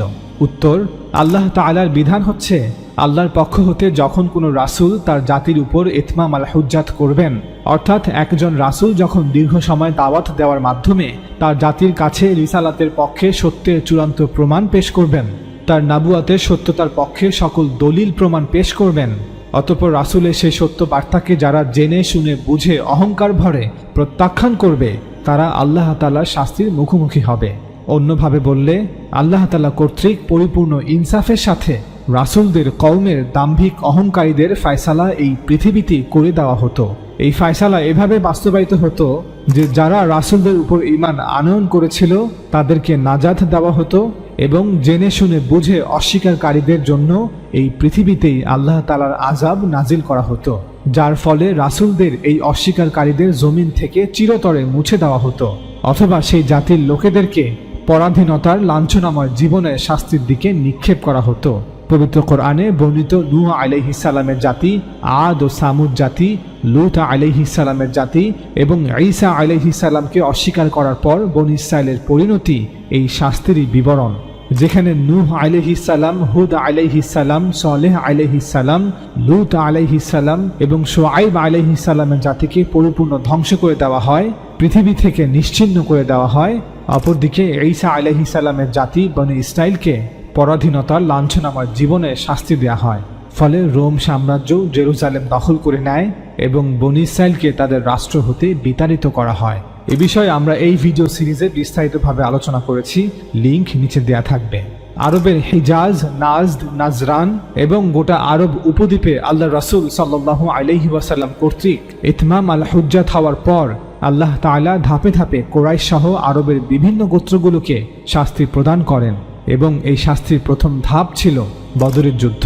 চূড়ান্তভাবে শাস্তি প্রদানের উদ্দেশ্যে মক্কা বিজয়ের প্রায় 15 মাস পর হজের মৌসুমে আল্লাহ তাআলা সূরা তাওবা অবতীর্ণ করে ঘোষণা করেন যে আরবের মুশরিকদের 4 মাস সময় দেয়া হলো, হয় তারা ইসলাম গ্রহণ করবে, অন্যথায় তাদের সাথে জিহাদ হবে, কিতাল হবে। মুশরিকরা চাইলে আরব উপদ্বীপ ত্যাগ করে অন্যত্র চলে যেতে পারবে, আর এটাই আল্লাহর শাস্তি। আর তাদের মধ্য হতে যারা সত্যিকার অর্থেই ইসলাম সম্পর্কে অজ্ঞ, যদি তারা মুসলিমদের সাহায্য চায় তবে মুসলিমরা তাদেরকে অবশ্যই সাহায্য করবে, যাতে তারা আল্লাহর দ্বীন সম্পর্কে জ্ঞাত হয়, কারণ তারা জেনে শুনে বুঝে সত্যকে অস্বীকার করেনি। অতঃপর আরব উপদ্বীপে অবস্থিত ইহুদি এবং খ্রিস্টান গোত্রগুলির উদ্দেশ্যে আল্লাহ তাআলা ঘোষণা করেন, তোমরা যুদ্ধ করো আহলে কিতাবের ওই লোকেদের সাথে যারা সত্যকে জেনে শুনে বুঝেও গ্রহণ করে না। আল্লাহ তাদেরকে মেহকুমে শাস্তি দিচ্ছেন, অর্থাৎ যদি তারা এই আরব উপদ্বীপে থাকতে চায় তবে পরাধীনতা মেনে নিয়ে মুসলমান রাষ্ট্রের অধীনে বসবাস করতে হবে। এজন্য মুসলিম রাষ্ট্রের প্রতি আনুগত্য স্বীকার করে জিজিয়া বা কর প্রদান করতে হবে। অর্থাৎ আরবের মুশরিকরা মুসলিম হয়ে যাওয়ায় অন্য মুসলমানদের ন্যায় জাকাত আদায় করবে, আর ইহুদি খ্রিস্টানরা যেহেতু মুশরিক নয়, তাদের দাবি অনুযায়ী তারা এক খোদায় বিশ্বাস করে, তাই তারা নিজ ধর্মের উপর থাকতে পারবে, তবে মুসলিম রাষ্ট্রের প্রতি অনুগত থেকে জিজিয়া প্রদান করতে হবে। সূরা তাওবা আয়াত 1 থেকে 29। এসব আয়াতের সিয়াক ও সাবাক অর্থাৎ আয়াতের প্রসঙ্গ, প্রেক্ষাপট ও পূর্বাপর যোগসূত্রের আলোকে একথা স্পষ্ট যে এই হুকুম মূলত আরবের মুশরিক ও আহলে কিতাবদের জন্য নির্দিষ্ট ছিল। তবে আমরা দেখতে পাই রাসূল সাল্লাল্লাহু আলাইহি ওয়াসাল্লামের সাহাবীরা আরব উপদ্বীপের বাইরের কিছু জাতির সাথে এই একই কাজ করেছিলেন, যা উক্ত আয়াতে আরব উপদ্বীপের আহলে কিতাবদের ব্যাপারে হুকুম দেওয়া হয়েছিল, যেমন রোম ও পারস্যের বিভিন্ন জাতিগোষ্ঠী। অধিকাংশ মুসলমানরা জানেন না যে আল্লাহ রাসূল সাল্লাল্লাহু আলাইহি ওয়াসাল্লাম আরব উপদ্বীপে বসবাসকারী আরবদের পাশাপাশি রোম পারস্যের অধিবাসীদের উপরও ইতমাম আল হুজ্জাত সম্পূর্ণ করেছিলেন, তাই তাদের উপরও আল্লাহর শাস্তি অবতীর্ণ হয়েছিল। এ বিষয়ে আমরা এই ভিডিওতে বিস্তারিতভাবে আলোচনা করেছি, লিংক নিচে দেয়া থাকবে। তবে একটি বিষয় অবশ্যই লক্ষ্য রাখতে হবে যে সূরা তাওবার এই আয়াতগুলোতে মুসলমানদের কোনো লাইসেন্স দেয়া হয়নি যে যাও সকল মুশরিকদের হত্যা করো এবং সকল ইহুদি খ্রিস্টানদের হত্যা করো। না, বরং এটি আরব উপদ্বীপে বসবাসকারী মুশরিক এবং ইহুদি খ্রিস্টানদের জন্য একটি হুমকি ছিল, হয় আমার প্রেরিত রাসূলকে গ্রহণ করো, না হয় শাস্তির জন্য তৈরি হও। তিনি দীর্ঘ 22 বছর তোমাদের মাঝে অবস্থান করে আমার বার্তাকে তোমাদের মাঝে প্রচার করেছেন, মিথ্যা আর কুসংস্কারকে পরিত্যাগ করতে আহ্বান জানিয়েছেন। এখন সময় এসেছে তিনিও পূর্বের রাসূলদের ন্যায় পৃথিবীতে আমার আদালত প্রতিষ্ঠা করবেন, এবং তাই হয়েছিল। এই আয়াত অবতীর্ণ হওয়ার কয়েক মাসের মধ্যে গোটা আরব থেকে চিরদিনের জন্য মূর্তি পূজা নিশ্চিহ্ন হয়ে গিয়েছিল। আল্লাহ তাআলা তার রাসূল সাল্লাল্লাহু আলাইহি ওয়াসাল্লামকে ওয়াদা করেছিলেন যে তিনি তার এই ধর্মকে আরব উপদ্বীপের সকল ধর্মের উপর বিজয়ী করবেন। মুসলমানদের একটি বড় অংশে মনে করে থাকেন যে এই আয়াতে আল্লাহ তাআলা গোটা বিশ্বের কথা বলেছেন, যে গোটা বিশ্বের সকল ধর্মের উপর আল্লাহ তাআলা তার ধর্মকে বিজয়ী করবেন। মূলত এই আয়াতে আরব উপদ্বীপের সকল ধর্মের কথা বলা হচ্ছে, এবং ঠিকই আল্লাহ তাআলা সকল মুশরিকদের উপর, ইহুদি খ্রিস্টানদের উপর তার ধর্মকে বিজয়ী করেছিলেন। যারা মনে করেন যে এই আয়াতে গোটা পৃথিবীর কথা বলা হচ্ছে, তাহলে বলতেই হয় যে আল্লাহ তাআলা তার রাসূলের সাথে করা ওয়াদাকে পূর্ণ করেননি। আল্লাহ রাসূল সাল্লাল্লাহু আলাইহি ওয়াসাল্লাম জীবিত থাকা অবস্থায় আরব ভূখণ্ডকে মূর্তি পূজার অভিশাপ থেকে মুক্ত করা হয়েছিল, এবং অবাক করা বিষয় ছিল সূরা তাওবার এই আয়াতগুলো অবতীর্ণ হওয়ার পর একজন ব্যক্তিকেও তার প্রাণ হারাতে হয়নি, একজন অমুসলিমকেও হত্যা করা হয়নি।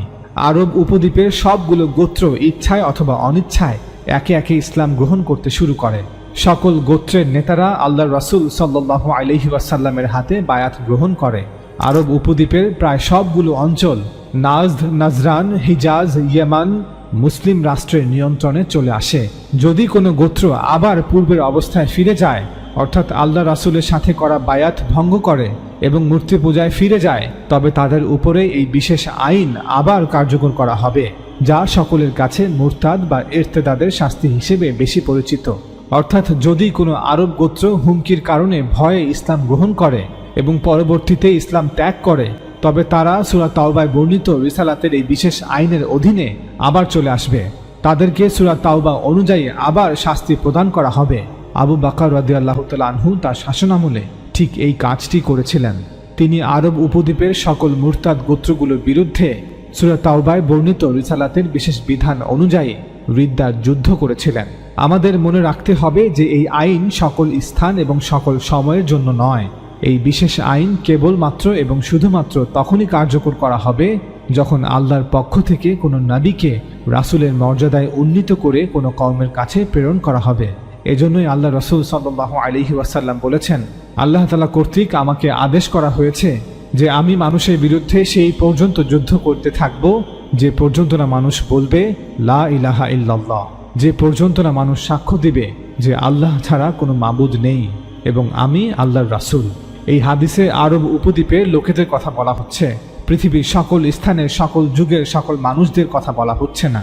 একইভাবে আল্লাহ রাসূল সাল্লাল্লাহু আলাইহি ওয়াসাল্লাম বলেন, যে ব্যক্তি তার দিন বদল করবে তাকে কতল করো। এই হাদিসেও আল্লাহ রাসূল সাল্লাল্লাহু আলাইহি ওয়াসাল্লাম তার কওমের লোকেদের কথা বলেছেন। অর্থাৎ সূরা তাওবা নাজিল হওয়ার পর যে সকল গোত্র ইসলাম ধর্ম গ্রহণ করেছে, যদি তারা আবার ইসলাম ত্যাগ করে তবে তাদের সাথে সূরা তাওবা অনুযায়ী আবার যুদ্ধ হবে। এবং এটাই ছিল আবু বকর রাদিয়াল্লাহু তাআলা আনহুর জামানার রিদ্দার যুদ্ধ। সুতরাং এই আইন সকল স্থান এবং সকল সময়ের জন্য নয়। এই বিশেষ আইন কেবলমাত্র এবং শুধুমাত্র তখনই কার্যকর করা হবে যখন আল্লাহর পক্ষ থেকে কোনো নবীকে রাসূলের মর্যাদায় উন্নীত করে কোনো কওমের কাছে প্রেরণ করা হবে। এটি কোনো সাধারণ আইন নয়, এটি একটি বিশেষ আইন। কিন্তু দুঃখের বিষয় অনেক মুসলমানরা না বুঝে সূরা তাওবার এই আয়াতগুলোকে এবং আল্লাহ রাসূল সাল্লাল্লাহু আলাইহি ওয়াসাল্লামের হাদিসগুলোকে ভুল ব্যাখ্যা করে নিজেদেরকে এবং অন্য মুসলমানদেরকে বিপদগামী করছে। এই বিষয়ে আমরা এই ভিডিও সিরিজে বিস্তারিতভাবে আলোচনা করেছি, লিংক নিচে দেয়া থাকবে। মূল আলোচনার মাঝেই রিসালাতের বিশেষ বিধান নিয়ে আমরা এই সংক্ষিপ্ত আলোচনা করলাম, যাতে আপনাদের কাছে এটা স্পষ্ট হয় যে সে সময় জাজিরাতুল আরবের ইহুদি ও খ্রিস্টানরা কেন পরাধীন ছিল, কেন মুসলমানরা ছিল শাসক শ্রেণী এবং ইহুদি ও খ্রিস্টানরা ছিল শাসিত শ্রেণী। মূলত এটা আল্লাহ তাআলার শাস্তি ছিল। আল্লাহ তাআলা নিজে তাদেরকে পরাধীনতার শাস্তির দিকে নিক্ষেপ করেছিলেন। সুতরাং আল্লাহ রাসূল সাল্লাল্লাহু আলাইহি ওয়াসাল্লাম সে সময় আরবের ভূমিতে কোনো জাতি রাষ্ট্র প্রতিষ্ঠা করেননি যেখানে রাষ্ট্রের সকল নাগরিকরা রাষ্ট্রের মালিকানায় সমানভাবে অংশীদার। আল্লাহ রাসূল সাল্লাল্লাহু আলাইহি ওয়াসাল্লাম যে রাষ্ট্র প্রতিষ্ঠা করেছিলেন সেই রাষ্ট্রে মুসলমানরা ছিল হাকিম এবং অমুসলিমরা ছিল মেহকুম। মুসলমানদের হাকিম হওয়া এবং অমুসলমানদের মেহকুম হওয়া, এই পুরো বিষয়টির ভিত্তি ছিল রিসালাতের বিশেষ বিধান, যা সূরা তাওবা সহ পবিত্র কোরআনের বিভিন্ন জায়গায় উল্লেখ করা হয়েছে। কেউ হয়তো মনে করতে পারেন যে যেহেতু আল্লাহ রাসূল সাল্লাল্লাহু আলাইহি ওয়াসাল্লাম জাতি রাষ্ট্র প্রতিষ্ঠা করেননি, তাই জাতি রাষ্ট্র ইসলামের সাথে সাংঘর্ষিক। আমরা এর জবাবে বলবো, জাতি রাষ্ট্র ইসলামের সাথে সাংঘর্ষিক নয়। জাতি রাষ্ট্র কেন ইসলামের সাথে সাংঘর্ষিক নয় এ বিষয়ে অন্য একটি ভিডিওতে আলোচনা করা হবে ইনশাআল্লাহ। চলুন এবার মূল আলোচনায় ফিরে আসি। আল্লাহ রাসূল সাল্লাল্লাহু আলাইহি ওয়াসাল্লামের ইন্তেকালের সময় মুসলমানদের পুরো নেতৃত্ব অর্থাৎ আনসার এবং মুহাজির সকলেই তখন মদিনাতেই ছিলেন। অন্যভাবে বললে পুরো সংসদ মদিনাতেই উপস্থিত ছিল।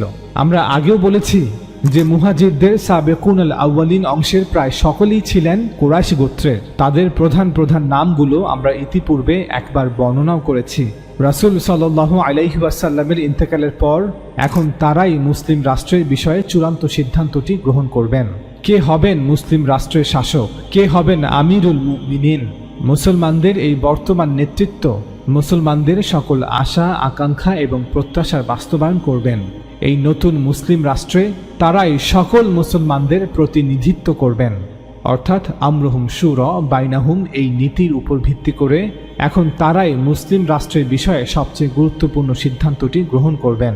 মনে রাখবেন, এটি ছিল একটি গোত্রতান্ত্রিক সমাজে গণতান্ত্রিক নীতির বাস্তবায়ন। তাই এখানে আপনি ভোটাধিকার, ভোট গ্রহণ বা ব্যালট বাক্স, নির্বাচন কমিশন কিছুই খুঁজে পাবেন না। বর্তমান সংসদীয় ব্যবস্থায় যেভাবে জনগণের প্রতিনিধিরাই চূড়ান্ত কর্তৃপক্ষ হিসেবে সিদ্ধান্ত গ্রহণ করে থাকে, তৎকালীন সময়ে মদিনার এই মুসলিম রাষ্ট্রের নতুন নেতৃত্ব ঠিক একইভাবে মুসলমানদের প্রতিনিধি হিসেবে সকল সিদ্ধান্ত গ্রহণ করতেন।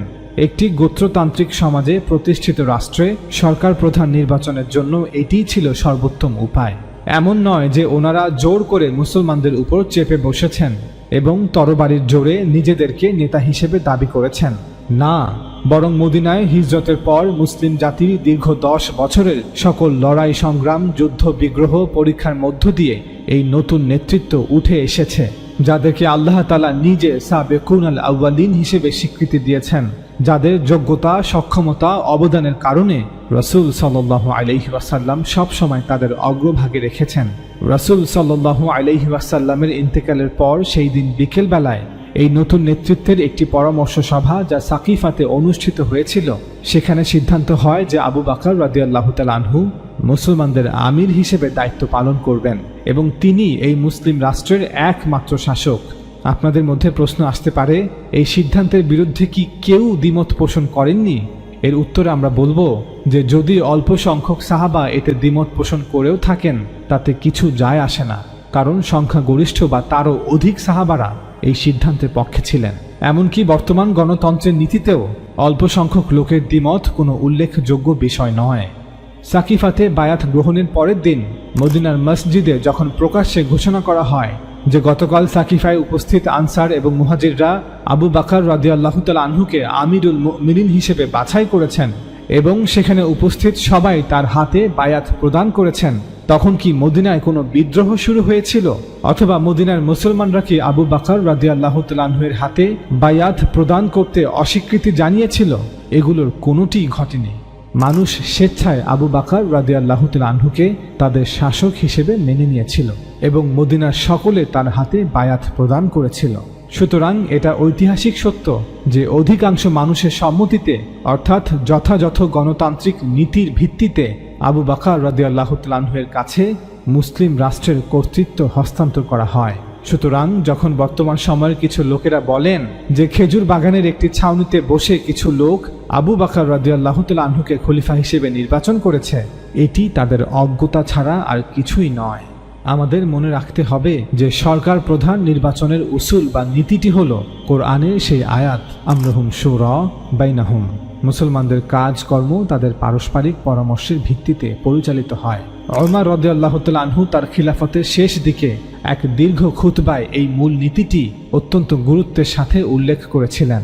তিনি বলেছিলেন, মুসলমানদের সাথে পরামর্শ না করে যে ব্যক্তি কোনো নেতার হাতে বায়াত করবে তার বায়াত হবে না, আর যে ব্যক্তি বায়াত নেবে তারও বায়াত হবে না, এমনকি এতে উভয়ের নিহত হবারও ঝুঁকি রয়েছে। মুসনাদে আহমদ হাদিস 391। কিন্তু এই নীতিটি প্রয়োগ বা বাস্তবায়ন হবে আপনি যেই পরিস্থিতিতে আছেন সে অনুযায়ী, অর্থাৎ এই নীতি কিভাবে প্রকাশিত হবে বা কিভাবে প্রতিষ্ঠিত হবে তা পরিস্থিতির উপর নির্ভর করবে। একটি গোত্রতান্ত্রিক সমাজে এই নীতিটি যেভাবে প্রয়োগ করা হয়েছিল তা অবশ্যই বর্তমান জাতিরাষ্ট্রে যেভাবে প্রয়োগ করা হবে তা হতে ভিন্ন হবে। যে কোনো গণতান্ত্রিক দেশের সংসদীয় ব্যবস্থায় যদি কোনো সরকার প্রধান অর্থাৎ প্রধানমন্ত্রী মারা যায়, তখন যে দল ক্ষমতায় আছে তারাই একত্রিত হয়ে সিদ্ধান্ত নেবে যে নতুন প্রধানমন্ত্রী কে হবে। গণতান্ত্রিক ব্যবস্থায় এই সিদ্ধান্ত জনগণের জনপ্রতিনিধিদের সিদ্ধান্ত বলেই গণ্য হবে।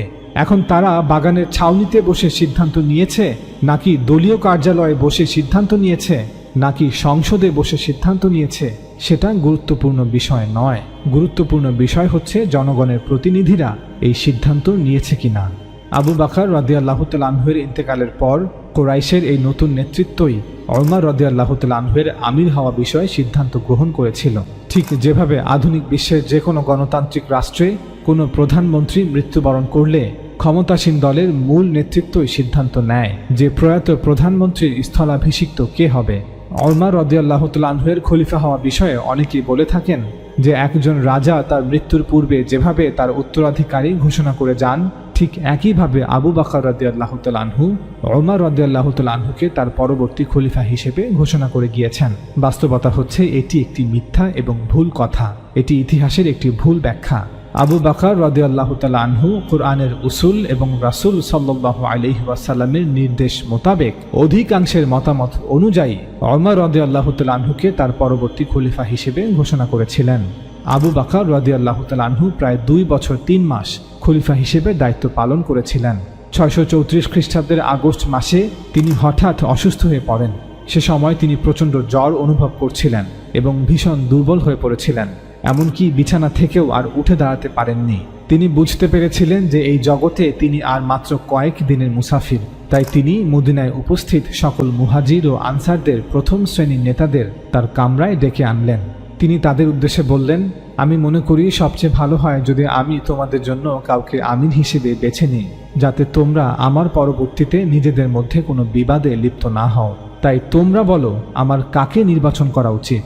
উপস্থিত সকলে বললেন, হে আল্লাহর রাসূলের খলিফা, আপনার সিদ্ধান্তের উপর আমাদের আস্থা আছে, আমরা আপনার নেওয়া সিদ্ধান্তের উপর সন্তুষ্ট থাকব, আপনিই সিদ্ধান্ত নিন। তিনি বললেন, তাহলে আমাকে ভাবতে দাও যে কে আল্লাহর দ্বীনের জন্য সর্বোত্তম। পরবর্তী কয়েকদিন তিনি বিভিন্ন জ্যেষ্ঠ সাহাবাদেরকে ভিন্ন ভিন্ন সময়ে তার কামরায় আমন্ত্রণ জানান। তিনি তাদের প্রত্যেককে ওমর রাদিয়াল্লাহু তাআলা আনহু সম্পর্কে জিজ্ঞাসা করেন, অর্থাৎ ওমরকে খলিফা করলে কেমন হয়। আব্দুর রহমান ইবনে আউফ রাদিয়াল্লাহু তাআলা আনহুকে যখন ডাকা হয় এবং জিজ্ঞাসা করা হয় যে ওমরকে খলিফা করার বিষয়ে তার কি মত, তিনি বলেন, আমি মনে করি যে আপনি তাকে যা ভাবছেন ওমর তার চেয়ে আরও ভালো। অর্থাৎ আব্দুর রহমান ইবনে আউফ রাদিয়াল্লাহু তাআলা আনহু খলিফা হিসেবে ওমর রাদিয়াল্লাহু তাআলা আনহুকে সবচেয়ে যোগ্য ব্যক্তি বলে মনে করেন। উসমান রাদিয়াল্লাহু তাআলা আনহুকে যখন ডাকা হয় এবং জিজ্ঞাসা করা হয় যে ওমরকে খলিফা করার বিষয়ে তার কি মত, তিনি বলেন, আমাদের মধ্যে তার মতো আর কেউ নেই। ওসাইদ বিন হুদায়র আল আউসি রাদিয়াল্লাহু তাআলা আনহু, যিনি মদিনার আউস গোত্রের একজন জ্যেষ্ঠ নেতা ছিলেন এবং আনসারদের একজন অন্যতম প্রধান নেতা ছিলেন, তাকে যখন ডাকা হয় এবং জিজ্ঞাসা করা হয় যে ওমরকে খলিফা করার বিষয়ে তার কি মত, তিনি বলেন, আপনার পরে খলিফা হিসেবে আমরা তার চেয়ে উত্তম কাউকে আর পাবো না। আবু বকর রাদিয়াল্লাহু তাআলা আনহু এভাবে এক এক করে সকল মুহাজির ও আনসার নেতাদের তার কামরায় আমন্ত্রণ জানিয়ে ওমর রাদিয়াল্লাহু তাআলা আনহু সম্পর্কে জানতে চান। ইতিহাসের কিতাবগুলো হতে জানা যায় যে মুহাজির এবং আনসার সকলে সর্বসম্মতিক্রমে ওমর রাদিয়াল্লাহু তাআলা আনহু সম্পর্কে একমত ছিলেন। শুধুমাত্র তালহা রাদিয়াল্লাহু তাআলা আনহু এবং হয়তো আরও কিছু ব্যক্তি ওমর রাদিয়াল্লাহু তাআলা আনহু সম্পর্কে আপত্তি জানান। আবু বকর রাদিয়াল্লাহু তাআলা আনহু যখন তালহা রাদিয়াল্লাহু তাআলা আনহুকে তার কামরায় আমন্ত্রণ জানান, তখন তালহা রাদিয়াল্লাহু তাআলা আনহু বলেন যে ওমর কিছুটা কঠোর মেজাজের। আপনি কাল কিয়ামতের ময়দানে আল্লাহর সামনে কি বলবেন? যদি আল্লাহ আপনাকে জিজ্ঞাসা করেন আপনি কেন মুসলমানদের বিষয়ে এত কঠোর মেজাজের ব্যক্তিকে দায়িত্ব দিয়েছিলেন, তখন আবু বকর রাদিয়াল্লাহু তাআলা আনহু বলেন, যদি আল্লাহ আমাকে জিজ্ঞেস করেন তাহলে আমি উত্তর দেব, হে আল্লাহ, আমি তাদের মধ্যে তাদের সর্বোত্তম ব্যক্তিকে এই দায়িত্বের জন্য নির্বাচন করেছিলাম। এই পুরো ঘটনা থেকে এটা স্পষ্ট যে আবু বকর রাদিয়াল্লাহু তাআলা আনহু প্রথমে ওমর রাদিয়াল্লাহু তাআলা আনহুর নাম প্রস্তাব করেছিলেন। মুসলমান সমাজের সকল প্রতিনিধিদের সাথে আলোচনা সাপেক্ষে সকলের মতামতের ভিত্তিতে ওমর রাদিয়াল্লাহু তাআলা আনহুকে পরবর্তী খলিফা হিসেবে নির্বাচন করেছিলেন। খলিফা কে হবেন এই বিষয়ে সিদ্ধান্ত নেয়ার পর আবু বকর রাদিয়াল্লাহু তাআলা আনহু ওমর রাদিয়াল্লাহু তাআলা আনহুকে তার কামরায় ডেকে পাঠান এবং তাকে তিনি নিজে এই সিদ্ধান্তের বিষয়ে জানান। ওমর রাদিয়াল্লাহু তাআলা আনহু প্রথমে রাজি না হলেও আবু বকর রাদিয়াল্লাহু তাআলা আনহুর বারবার জোর দাবির কারণে তিনি সম্মতি দেন। এরপর আবু বকর রাদিয়াল্লাহু তাআলা আনহু একটি ওসিয়াত বা দলিল লিখার নির্দেশ দেন এবং বলেন, এই ওসিয়াত যেন আগামীকাল মসজিদে সকলের সামনে পড়ে শোনানো হয়। তিনি ওসমান রাদিয়াল্লাহু তাআলা আনহুকে সমন্বয়কারী হিসেবে নিয়োগ দিয়েছিলেন যে তিনি ওসিয়াত আগামীকাল মসজিদে সকলের সামনে পড়ে শোনাবেন, অতঃপর নিশ্চিত করবেন যে ওমর রাদিয়াল্লাহু তাআলা আনহুর হাতে বায়াত গ্রহণ এবং ক্ষমতার হস্তান্তর সঠিকভাবে সম্পন্ন হয়েছে। এভাবেই আবু বকর রাদিয়াল্লাহু তাআলা আনহু জীবিত থাকাকালীন সকল সাহাবা ওমর রাদিয়াল্লাহু তাআলা আনহুর হাতে বায়াত প্রদান করে এবং তার আনুগত্যের শপথ করে। এখন কেউ যদি মনে করেন যে আবু বকর রাদিয়াল্লাহু তাআলা আনহু তার সিদ্ধান্তটি সকল সাহাবা ও মুসলমানদের উপর চাপিয়ে দিয়েছেন, তবে তার এই মনে করাকে আমরা পেছনে ফেলে সামনে এগিয়ে যাওয়া শ্রেয় মনে করছি। আবু বকর রাদিয়াল্লাহু তাআলা আনহু এবং ওমর রাদিয়াল্লাহু তাআলা আনহু নিঃসন্দেহে তৎকালীন নেতৃত্বের পরামর্শের ভিত্তিতে খলিফা হিসেবে নিয়োগ পেয়েছিলেন এবং মুসলমান সমাজের এই নতুন নেতৃত্বের সকলে মুসলমানদের বৈধ প্রতিনিধি ছিলেন। তৎকালীন মুসলমানদের সকলে এই নেতৃত্বকে উক্ত ক্ষমতা প্রদান করেছিলেন যে মুসলমানদের বিষয়ে কোনো সিদ্ধান্ত নিতে হলে তারাই নিবেন, তাদের সিদ্ধান্তই সকল মুসলমানদের সিদ্ধান্ত বলে মনে করা হবে। আমরা পূর্বে বলেছি যে খোলাফায়ে রাশিদিনদের জামানায় গণতান্ত্রিক নীতিরই বাস্তবায়ন হয়েছে, তবে একটি গোত্রতান্ত্রিক সমাজে যেভাবে হওয়া উচিত ঠিক সেভাবেই হয়েছে। এখানে আপনি ভোটাধিকার, ভোট গ্রহণ, ব্যালট বাক্স, নির্বাচন কমিশন এগুলো কিছুই খুঁজে পাবেন না। বর্তমান সংসদীয় ব্যবস্থায় যেভাবে জনগণের প্রতিনিধিরাই চূড়ান্ত কর্তৃপক্ষ হিসেবে সিদ্ধান্ত গ্রহণ করে থাকে, তৎকালীন সময়ে মদিনার এই মুসলিম রাষ্ট্রের নতুন নেতৃত্ব ঠিক একইভাবে মুসলমানদের প্রতিনিধি হিসেবে সকল সিদ্ধান্ত গ্রহণ করতেন। একটি গোত্রতান্ত্রিক সমাজে প্রতিষ্ঠিত রাষ্ট্রে সরকার প্রধান নির্বাচনের জন্য এটিই ছিল সর্বোত্তম উপায়।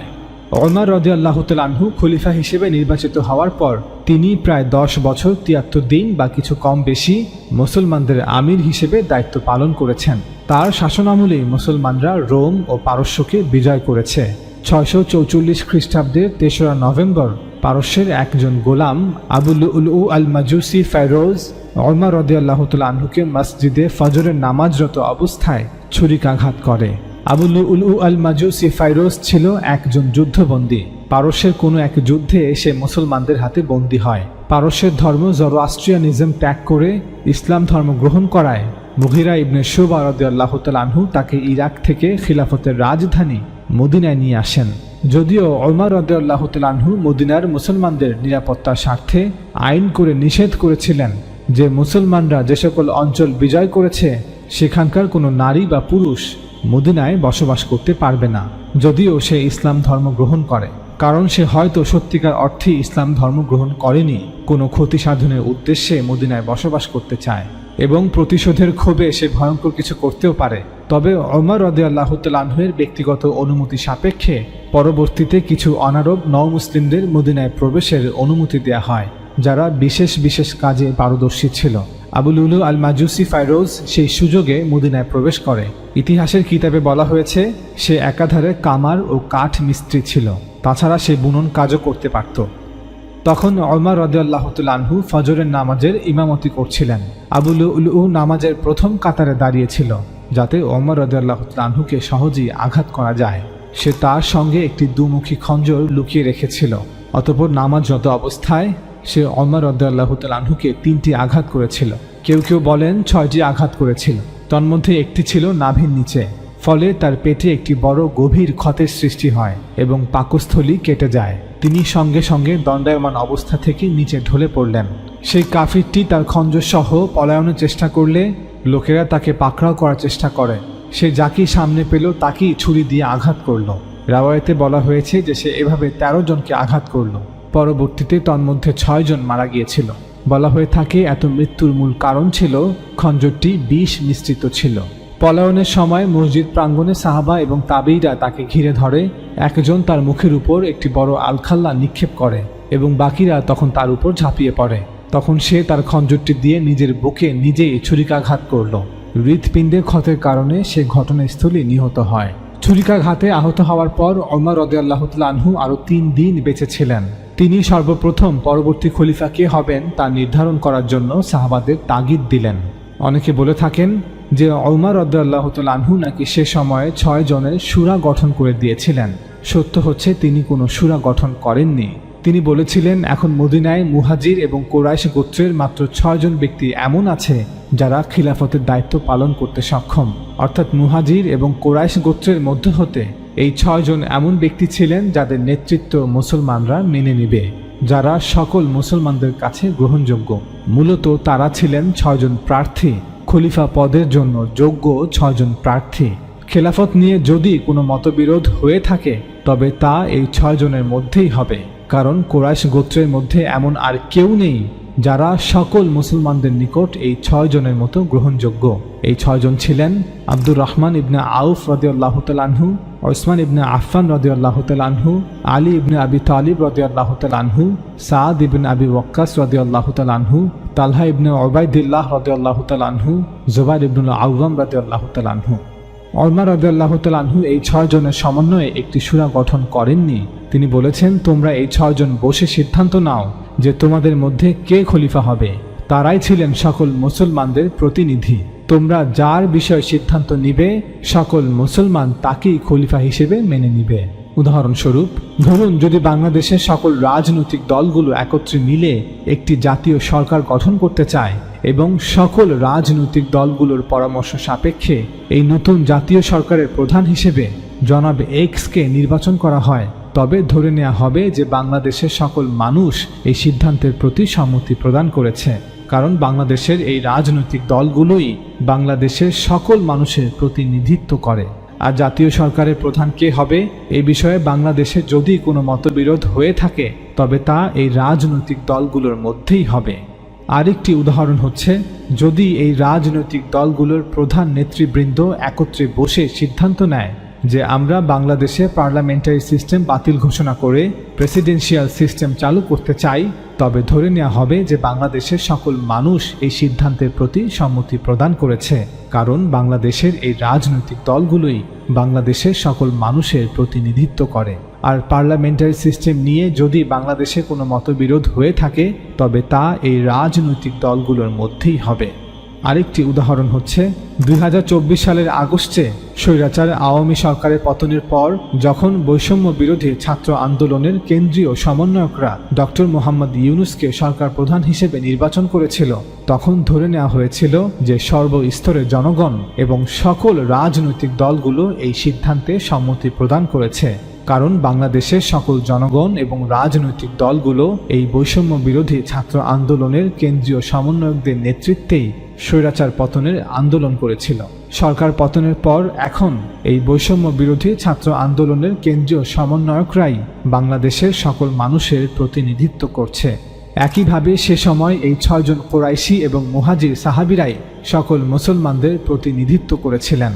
ওনারা যার ব্যাপারে সিদ্ধান্ত দিবেন, ধরে নেওয়া হবে সকল মুসলমান সেই সিদ্ধান্তের প্রতি সম্মতি প্রদান করেছে। এভাবে একটি শান্তিপূর্ণ পন্থায় তৃতীয়বারের মতো ক্ষমতার হস্তান্তর সম্ভব হবে। এই 6 জনের মধ্যে আব্দুর রহমান ইবনে আউফ রাদিয়াল্লাহু তাআলা আনহু ছিলেন সবচেয়ে জ্যেষ্ঠ সাহাবী। তিনি বলেন, সবার আগে আমাদের সংখ্যা কমানো উচিত। আমাদের মধ্যে কেউ খলিফা হিসেবে দায়িত্ব পালনে অনিচ্ছুক থাকলে সে যেন স্বেচ্ছায় এই প্রার্থিতা হতে নিজেকে প্রত্যাহার করে এবং তার পরিবর্তে অন্য একজনকে মনোনীত করে। তখন জুবাইর ইবনুল আওয়াম রাদিয়াল্লাহু তাআলা আনহু আলী ইবনে আবি তালিব রাদিয়াল্লাহু তাআলা আনহুকে মনোনীত করেছিলেন এবং স্বেচ্ছায় নিজেকে প্রার্থিতা হতে প্রত্যাহার করেছিলেন। তালহা ইবনে ওবাইদুল্লাহ রাদিয়াল্লাহু তাআলা আনহু ওসমান ইবনে আফফান রাদিয়াল্লাহু তাআলা আনহুকে নির্বাচন করে স্বেচ্ছায় নিজেকে প্রত্যাহার করেন। সাদ ইবনে আবি ওয়াক্কাস রাদিয়াল্লাহু তাআলা আনহু আব্দুর রহমান ইবনে আউফ রাদিয়াল্লাহু তাআলা আনহুকে মনোনীত করে স্বেচ্ছায় নিজেকে প্রত্যাহার করেন। 3 জন প্রার্থী নিজেদের স্বেচ্ছায় প্রত্যাহার করার পর বাকি 3 জন প্রার্থী ছিলেন আলী ইবনে আবি তালিব রাদিয়াল্লাহু তাআলা আনহু, ওসমান ইবনে আফফান রাদিয়াল্লাহু তাআলা আনহু এবং আব্দুর রহমান ইবনে আউফ রাদিয়াল্লাহু তাআলা আনহু।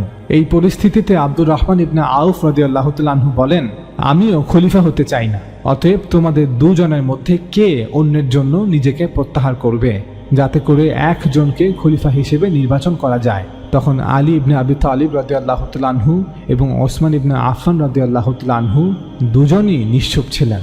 এ থেকে স্পষ্ট হয়ে যায় যে তাদের উভয়ই খলিফা হতে আগ্রহী ছিলেন, আর এমনটা মোটেও দোষণীয় কিছু নয়। তারা দুজন নিজেদের যোগ্য মনে করেছিলেন এবং তারা মনে করেছিলেন যে মুসলিম উম্মাহকে তারা কল্যাণ পৌঁছাতে পারবেন। যদি কেউ নিজেকে যোগ্য মনে করে এবং মনে করে যে সে এই খেদমত করতে পারবে, তবে সে নিজেকে পেশ করুক, ইসলাম এতে কোনো আপত্তি করেনি। অনেকেই বলেন যে না, ইসলাম এতে আপত্তি করেছে। এজন্য তারা বুখারী একটি হাদিস উল্লেখ করেন যে নবী সাল্লাল্লাহু আলাইহি ওয়াসাল্লাম বলেছেন, হে আব্দুর রহমান ইবনু সামুরা, তুমি কখনো নেতৃত্ব চেও না, কারণ চাওয়ার পর যদি তোমাকে তা দেয়া হয় তবে তার দায়িত্ব তোমার উপরই বর্তাবে, আর যদি চাওয়া ছাড়াই তা তোমাকে দেয়া হয় তবে এক্ষেত্রে তোমাকে সাহায্য করা হবে, অর্থাৎ আল্লাহ তাআলা তোমাকে সেই কাজে সাহায্য করবেন। অনেকেই বলেন এই হাদিস থেকে প্রমাণিত হয় যে নেতৃত্বের প্রত্যাশা করা ইসলামে নিষেধ করা হয়েছে। আমরা বলবো এটি একটি ভুল ব্যাখ্যা। মূলত ইসলামে অপছন্দনীয় বিষয় হলো যখন কোনো ব্যক্তি বা কোনো দল নেতৃত্বের জন্য লোভী হয়ে পড়ে। আল্লাহ রাসূল সাল্লাল্লাহু আলাইহি ওয়াসাল্লাম ক্ষমতা বা নেতৃত্বের জন্য লোভ করতে নিষেধ করেছেন, কিন্তু কোনো ব্যক্তির নেতৃত্ব দেওয়ার যোগ্যতা থাকলে তাকে নেতৃত্বের প্রত্যাশা করতে নিষেধ করেননি। রাসূল সাল্লাল্লাহু আলাইহি ওয়াসাল্লাম নেতৃত্ব দেওয়ার ইচ্ছা বা আগ্রহকে অনুৎসাহিত করেননি। আলী ইবনে আবি তালিব রাদিয়াল্লাহু তাআলা আনহু এবং ওসমান ইবনে আফফান রাদিয়াল্লাহু তাআলা আনহু উভয়ই যখন নিশ্চুপ থাকলেন, তখন আব্দুর রহমান ইবনে আউফ রাদিয়াল্লাহু তাআলা আনহু বলেন, আমি নিজেকে স্বেচ্ছায় প্রার্থিতা হতে প্রত্যাহার করে নিচ্ছি যদি তোমরা দুজন আমাকে ফায়সাল হিসেবে মেনে নাও। তোমরা দুজন আমাকে ইখতিয়ার দাও এবং আমাকে বিশ্বাস করো। আমি তোমাদের আল্লাহর কসম দিয়ে প্রতিশ্রুতি দিচ্ছি যে আমি তোমাদের দুজনের মধ্যে সবচেয়ে যোগ্য ব্যক্তিকে বেছে নেওয়ার জন্য আমার সর্বোচ্চ চেষ্টা করব। তখন ওসমান এবং আলী রাদিয়াল্লাহু তাআলা আনহুম উভয়ই তাকে সম্পূর্ণভাবে ইখতিয়ার দেন এবং তাকে ফায়সাল হিসেবে মেনে নেন। তখন আব্দুর রহমান ইবনে আউফ রাদিয়াল্লাহু তাআলা আনহু একটি সিদ্ধান্তে পৌঁছানোর জন্য তিনি মদিনার সকল আনসার ও মুহাজির নেতাদের সাথে কথা বলেন। বলা হয় তিনি জ্যেষ্ঠ সাহাবাদের ঘরে ঘরে গিয়ে এই বিষয়ে আলোচনা করেন। ওসমান এবং আলী রাদিয়াল্লাহু তাআলা আনহুম সম্পর্কে তাদের মতামত জানতে চান। ওমর রাদিয়াল্লাহু তাআলা আনহুর মৃত্যুর খবর শুনে গোটা জাজিরা হতে যে সকল সাহাবা এবং প্রতিনিধি দল মদিনায় এসেছিল তিনি তাদের সাথেও এ ব্যাপারে কথা বলেন। এমনকি তিনি মদিনার অনেক নারীদের সাথেও কথা বলেন। অর্থাৎ তিনি একটি যথাযথ সিদ্ধান্তে পৌঁছানোর জন্য মদিনার প্রায় সকল লোকেদের কাছ থেকে পরামর্শ চেয়েছিলেন এবং এজন্য তিনি জনসাধারণের কাছে গিয়েছিলেন। এটা স্পষ্ট যে তিনি চাচ্ছিলেন যাতে তার নেওয়া সিদ্ধান্তে অধিকাংশ মানুষের প্রত্যাশার প্রতিফলন ঘটে। ইতিহাসের কিতাবগুলোতে উল্লেখ আছে যে সে সময় অনেকেই বলেছিলেন আলী রাদিয়াল্লাহু তাআলা আনহু খলিফা হিসেবে বেশি যোগ্য, কিন্তু মদিনার বেশিরভাগ মানুষ ওসমান রাদিয়াল্লাহু তাআলা আনহুর পক্ষে মত দিয়েছিলেন। সে সময়ে ওসমান রাদিয়াল্লাহু তাআলা আনহুর বয়স ছিল প্রায় 70 বছর আর আলী রাদিয়াল্লাহু তাআলা আনহুর বয়স ছিল প্রায় 44 বছর। হয়তো এ কারণেই মদিনার অধিকাংশ মানুষ ওসমান রাদিয়াল্লাহু তাআলা আনহুর পক্ষে মত দিয়েছিলেন। মদিনার সকলের সাথে কথা বলে আব্দুর রহমান ইবনে আউফ রাদিয়াল্লাহু তাআলা আনহু একটি সিদ্ধান্তে পৌঁছান। বুধবার ফজরের নামাজের পর তিনি রাসূলুল্লাহ সাল্লাল্লাহু আলাইহি ওয়াসাল্লামের একটি পাগড়ি পরিধান করে মিম্বরে উঠে দাঁড়ান। তখন সেখানে মদিনার সকল জ্যেষ্ঠ সাহাবারা এবং কয়েকটি প্রদেশের গভর্নররাও উপস্থিত ছিলেন। বলা হয় সে সময় মুআবিয়া রাদিয়াল্লাহু তাআলা আনহু উপস্থিত ছিলেন। তিনি প্রথমে মিম্বরে দাঁড়িয়ে খুতবা পাঠ করেন। অতঃপর আলী রাদিয়াল্লাহু তাআলা আনহুকে আহ্বান করে তিনি বলেন, হে আলী, আমি এই বিষয়টি ভালো করে ভেবেছি এবং আমি সকলকে জিজ্ঞাসা করেছি, তাই আমার এই সিদ্ধান্তের বিরুদ্ধে তোমার হৃদয়ে কিছু রাখবে না। অর্থাৎ আলী রাদিয়াল্লাহু তাআলা আনহু যেন এমনটা মনে না করেন যে আব্দুর রহমান ইবনে আউফ রাদিয়াল্লাহু তাআলা আনহু হয়তো নিরপেক্ষভাবে সিদ্ধান্ত দেননি। অতঃপর তিনি ওসমান রাদিয়াল্লাহু তাআলা আনহুকে খলিফা হিসেবে ঘোষণা করেন। আমরা দৃঢ় কণ্ঠে বলতে চাই যে অবশ্যই আলী রাদিয়াল্লাহু তাআলা আনহু আব্দুর রহমান ইবনে আউফ রাদিয়াল্লাহু তাআলা আনহু এই সিদ্ধান্তের বিরুদ্ধে তার হৃদয়ে কিছু রাখেননি। ওসমান রাদিয়াল্লাহু তাআলা আনহুকে খলিফা হিসেবে ঘোষণা করার পর আলী রাদিয়াল্লাহু তাআলা আনহু সহ সকল সাহাবারা এবং তাবিঈরা ওসমান রাদিয়াল্লাহু তাআলা আনহুর হাতে এক এক করে বায়াত প্রদান করেন। ওসমান রাদিয়াল্লাহু তাআলা আনহু 644 খ্রিস্টাব্দ হতে 656 খ্রিস্টাব্দ পর্যন্ত প্রায় 12 বছর খলিফা হিসেবে দায়িত্ব পালন করেছিলেন। আমরা এই ভিডিওতে প্রমাণ করার চেষ্টা করলাম যে অধিকাংশ মানুষের মতামতকে প্রাধান্য দিয়েই ইসলামের প্রথম 3 খলিফা নির্বাচন বা নির্ধারণ করা হয়েছে। খলিফা নির্ধারণের এই পদ্ধতি কোরআন অনুযায়ী হয়েছিল এবং রাসূল সাল্লাল্লাহু আলাইহি ওয়াসাল্লামের আদেশ বা উপদেশ অনুসরণ করা হয়েছিল। খলিফা নির্ধারণের এই পদ্ধতি মানুষের সরাসরি ভোটের মাধ্যমে সরকার প্রধান নির্বাচনের পদ্ধতির সাথে মোটেও সাংঘর্ষিক নয়। তাছাড়া আমরা এই ভিডিওতে মুসলিম খিলাফতের প্রথম 24 বছরের ইতিহাস বিস্তারিতভাবে আপনাদের সামনে তুলে ধরলাম।